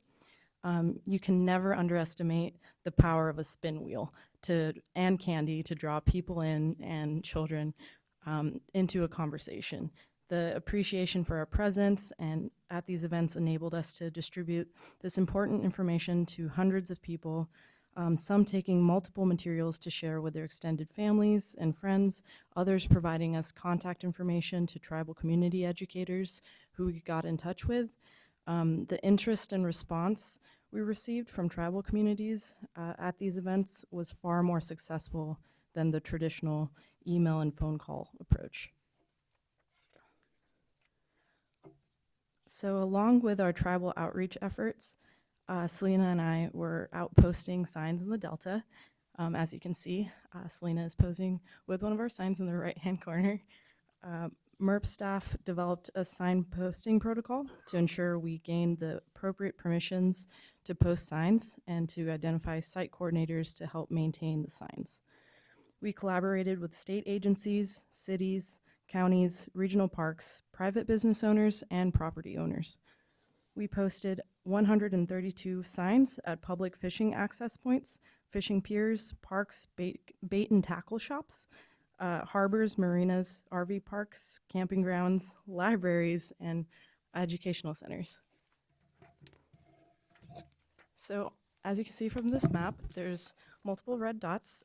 Those red dots show where fish advisory signs are posted. We received input from the California Department of Fish and Wildlife and Delta stakeholders to determine where to post our signs. We selected sites in areas where we believed subsistence fishing was occurring. We targeted locations with free public fishing access, sites near low-income communities, and places with high visibility potential. It is important to note that 90% of the 132 signs were posted by MERP staff, specifically board staff and the Delta Conservancy staff. So this map shows an overlay of the signposting locations with disadvantaged communities. Each of the brown and tan sections are block groups that are below the median household income. Tan areas are disadvantaged communities, and brown areas are severely disadvantaged communities.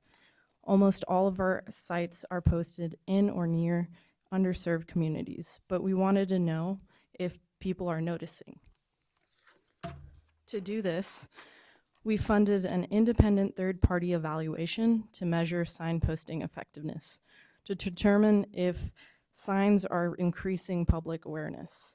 We chose to work with a nonprofit called the Southeast Asian Assistance Center. They had the capacity to provide us language versatility. Their staff was able to provide the survey in 9 languages that we needed. They already had established ties within the community, and they had the ability to conduct surveys during dawn and dusk to reach anglers. With this survey, they were able to answer our questions on whether or not the signs are still there, are people seeing them, and whether or not the public is understanding the messages. So this evaluation, go back. This evaluation involved 100 survey participants. 74% self-identified as anglers, and 97% of participants understood the sign components and messages. The biggest takeaway that we learned was our signs were being noticed, and anglers indeed were seeing and understanding the signs.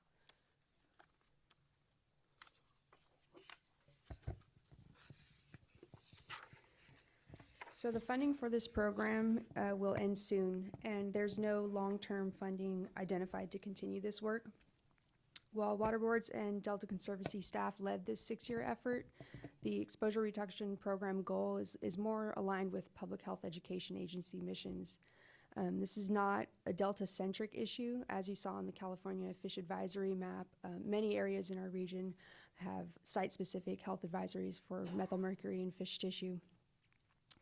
The continuous effort of developing, testing, updating, and translating program materials so that they're the right tool to meet the needs of those most at risk is necessary, but it requires a lot of time. Signposting is also expensive, time-consuming, and requires long-term maintenance. In conclusion, I'd like to bring it back to the original activities that the collaborating agencies plan to accomplish. Convening a stakeholder group to create multilingual educational materials, conduct community outreach, and advisory sign posting. Overall, the program was effective despite limited funding. Now that we're near the end of this 6-year effort, most people that we talk to at the community events have seen some form of the advisory before. This is very different than even just a few years ago when I started on the program. The community grants and outreach through existing programs connected us to thousands of women and children in underserved communities. And the people who encountered our materials through MERP outreach efforts felt it was an important enough message to take home to their communities and share amongst their families and friends, be it a laundromat, at their church, or even at their children's school. We reached anglers in underserved communities who may be subsistence fishing with signposting efforts, successfully posting the signs across 5 Delta counties. I'd like to attribute most of MERP's success to the combined efforts of community outreach and signposting. I'm not sure one effort would have been as successful without the other. So a couple of relevant state updates.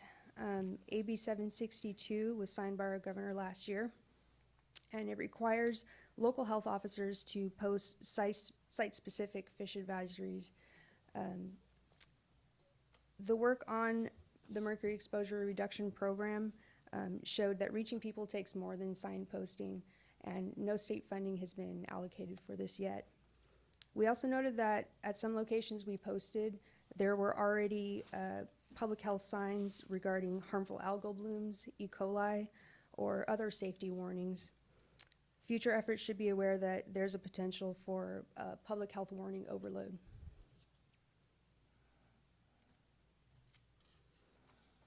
The second relevant state effort is in 2017, Part 2 of the Water Quality Control Plan for inland surface waters, enclosed bays, and estuaries of California was approved, and it included tribal and subsistence fishing beneficial uses and mercury provisions.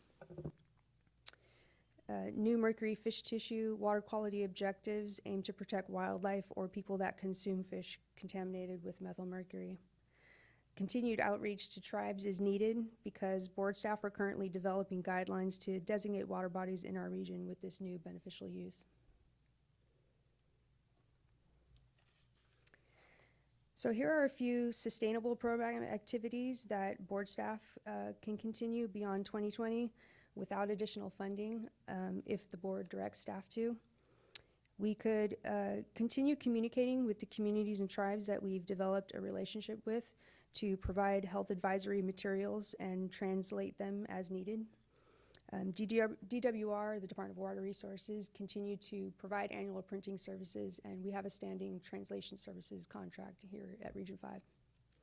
We could also continue to convene an annual meeting with other state agencies to stay updated on any relevant changes among our abilities. And that concludes the info item. Thank you very much. I'm concerned about your funding, I'm sure as everybody else is. Patrick, are there any opportunities that you know of to restore some of the funding? Yeah, I mean, I think the real thorny issue here is that a lot of the, I mean, usually what we do as an organization is we have the folks who are responsible for causing the pollution fund the cleanup and the mitigation efforts, and this would clearly fall under mitigation efforts. What we have found is that through this effort, it's been tremendously impactful, as you've seen, but the sources are gone 100 years ago. These are the vast majority of these, the mercury impacts are open water impacts, they're impacts due to legacy mining, and so there are very few active folks who are responsible for this contamination. Even as we look to the wastewater community, one of the benefits, I suppose, of the board making most facilities go to tertiary treatment for the wastewater treatment plants is it also knocks out the mercury, so they're not causing any more of the pollution. So whereas some of the wastewater treatment plants got together to help fund some of these initial efforts, they're in compliance now. So the offsets and the additional requirements, they're in compliance. So they wouldn't necessarily be funding pollution mitigation because they're not causing pollution anymore. So that's the trickiest part with trying to get this funded. I mean, it's a wonderful program.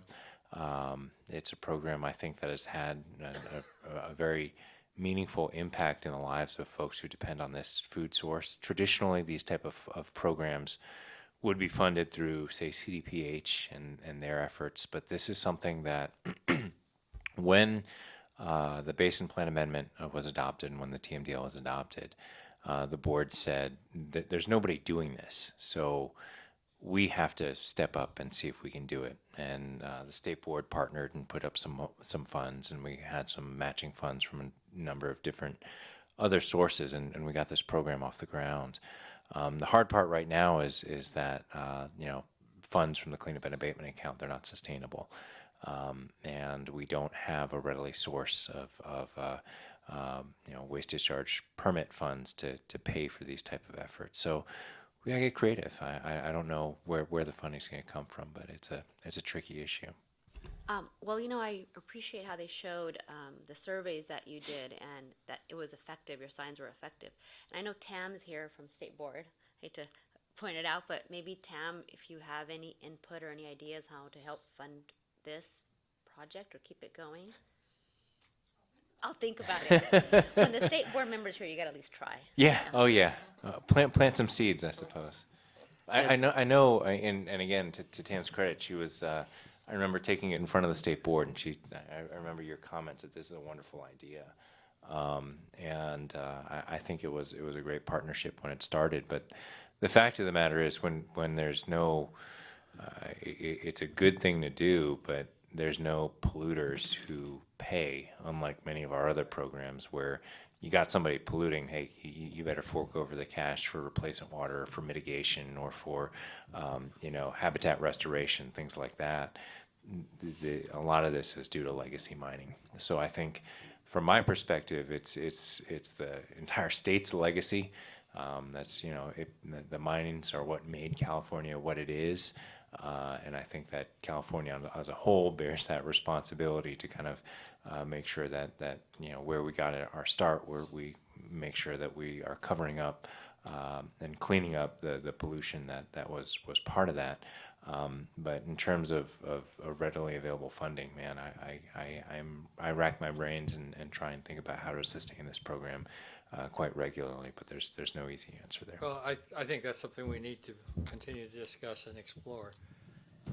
Yeah, I guess I'm curious, maybe what, if you were to obtain additional funding, what the next logical steps might be in addition to, this has obviously been successful.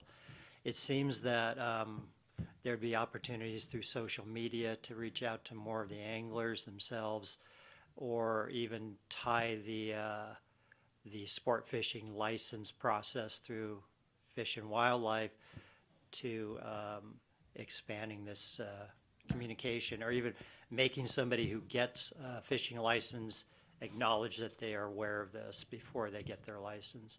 So some of those kind of activities, I know that's more effort and more time and We more did money. explore that option. Yeah. That seemed like a perfect avenue, but our materials are linked on the Fish and Game or Fish and Wildlife website when you go to look for your licensing information. But the fact is, a lot of the underserved communities, they're not really fishing with a license. So, and Fish and Wildlife, because there's so many different distributors of their licenses, they couldn't require, there would be no way to tag it with when you go to get your license, because it would be too difficult, and they really weren't inspired to. So with that in mind, many of these communities, though, from other countries, would speak other than English, have their own media, whether it be print media or radio or television. And it would strike me that those are avenues that could be used also to distribute this information. And Public service announcement or something. exactly, something of that nature. Also, in these subsistence communities, they, you know, the material states you should only eat so many meals per week, and you should stay away from a certain fish, and these are better fish to eat. I'm not sure that they always have that option, and this may be in the public health realm or our realm, I don't know, but it would be, I think, useful to know what kind of compliance is possible with this, because that gets into the question if they can't conform to these kind of advisories because of income, because of a number of factors, then how can they be provided with alternate sources of fish or whatever to be able to satisfy their nutritional requirements? I think this is a much longer and much deeper issue than we've been looking at. Yeah, that's true, and we did encounter that that perspective when talking with people in the community. If it's a matter of having a meal that night or not, they're going to eat the fish. Exactly. So you're right, and I'm not sure what the answer is to that. And another thing, we tried to address the issue by also adding information beyond just the fish consumption advisory advice. So as you can see in the brochures that we provided, we also provided how to eat fish safer from store-bought fish safer, and we provide guidance on additional ways of safe fish preparation along with other means of eating fish safer. And to address your question earlier, we are working with tribal affiliated groups to provide workshops. There's a few workshops in the spring where tribal affiliated groups work with tribes and provide fishing licenses. So we're going to be providing them this information prior to them getting their fishing licenses. So it is a lot deeper of an issue, and we do hope to work and collaborate with more agencies, but it is going to take a lot more. I commend you for that effort working with the tribes, and I think that can really pay off. With that said, I believe that we have to develop a bulleted list, if you will, of what else we need to do and what else we need to know. Because as we're looking for funding, it's important that we have really thought this through, and to be able to put a better dollar figure on that will maybe address some of these other issues. The idea of working certainly with the Department of Fish and Wildlife, I think, is a very good one.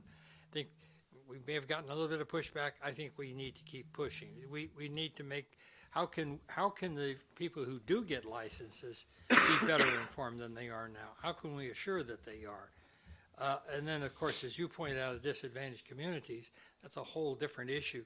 But I think that has to be addressed. And even further, I'd like to have information on the ability of the folks in those communities to, even if they're well aware of this, to be able to carry out their nutritional requirements in accordance with the guidelines.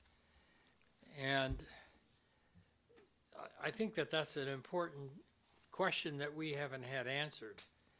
And I think it needs to be answered. It has to be addressed so that we can, I think, prevent future deleterious impacts from mercury. Yeah. I will say, you know, all of that is duly noted. We're facing the wind down of this program, not adding additional things to this program. So I think at this stage, you know, we're going to do an assessment of what it would take to sustain the current efforts. Also to kind of say, well, if the funding doesn't materialize, what's the wind down look like? Exactly. So but if this program was important enough to put money behind it, 10 years ago or so, the mercury hasn't gone away, and it's not going to go away. Maybe in a millennium it will decrease somewhat, but certainly not in the next 100 years, 200 years. And so I think that it's important that we work towards restoring this funding one way or another. I understand the wind down, and be a disaster. We have to fully wind this down, in my opinion. I will say, in terms of where the funding came from, if you're talking about, unfortunately, it's a zero-sum game. So the funding that where it's going now, the cleanup and abatement account funding, in a large part is going to disadvantaged communities in the Central Valley to find water and to do drinking water sources. So, it is a zero-sum. When you talk to the state Well, board, it's a tough there- conversation about weighing their priorities of what they're going to fund. I know, and it's hard to ask the legislature for money, but as you pointed out, there is no other source of funding. And this, from a public health standpoint, these are some of the most acceptable people in our society in California. And we need to provide protection for them. And this is a program that has to be really long-term. So we need to work on restoring this. Yeah. And it may take state funding Yeah, as a line item in the governor's budget or something of that nature. It'll be there in the conversations that we have. I wish it was so easy to get the funding to continue these type of Yeah, I know, programs. it's, I'll work for it. Believe me, I'll work for it. I worked for it on the front end, and I'll keep working for it. it's worse than getting a root canal every day, I understand. But it's something that has to be done. I have a couple of comments. Yes, Denise has some. Yeah, as the program is winding down, and as Dr. Longley has spoken about the disadvantaged communities and the need to make sure that the information gets out to them. School distribution, I don't know how successful you've been in going into the schools, but, dealing with the counties and the public health officials there should be some way that information could be disseminated through the schools. Also, mentioning disadvantaged communities, the churches is also a way. I don't know if it's a mailer that you send out or if there are emails, how you can get the information out, but that information can be shared during the worship services. Then you have the food distribution that's given out on a monthly basis to disadvantaged communities. Information can be disseminated there. When people come to pick up their food, the information is provided. And if there's an opportunity for someone to be able to speak, but I'm looking at ways that you can use as you're winding down with the funding that you have, how you can set up another mechanism where there can be some communication that can still get information out to the public, because the disadvantaged population, those are the ones that are going to significantly be impacted if they don't have the information or if they don't really understand the level of contamination and how it could affect them with the mercury. So those are just a couple of comments I have. Yeah, I completely agree. And we work with multiple public health education centers like the Yellow Bypass that has thousands of school kids come through every year in their informational, seminars and talks that they give. So we have those materials there. And one of the long-term sustainable activities was to continue that communication. So we have an order form, a material order form for all of the supplies that were in the folder. And they just mail it to us and say how much they want of what, whichever tool they want. And DWR will continue the printing services. So we can continue to provide that information as they need it. And like you said, through the nutritional programs, the WIC clinics, they work with women and children ages 0 to 5, which is a vulnerable group. So they also will continue to provide that information when they're giving nutritional information, group talks, and the programs that they have existing already. So we did think about sustainability for the last 2 years of the program and providing the information online. We're working on getting them ADA compliant so we can keep them online. But resources, maintaining the availability of those resources was really important. Don't forget the churches, because that's a captive audience. Well, thank you for the good work. If you save one child from the impacts of mercury poisoning, what you have done has unbelievable value, much more than the kinds of money we've been spending. And I think this is something we need to really focus on. Any further comments? Once again, Presentation. thank you. And I'd like to have a copy of the slides, please. It is now 10 minutes to 12. Are we expecting Soapy to be here today Yes, and after lunch. after lunch? So with that said, we will take a recess. We'll take a recess until 1 o'clock. And we'll come back again and on agenda item number 11. Thank you.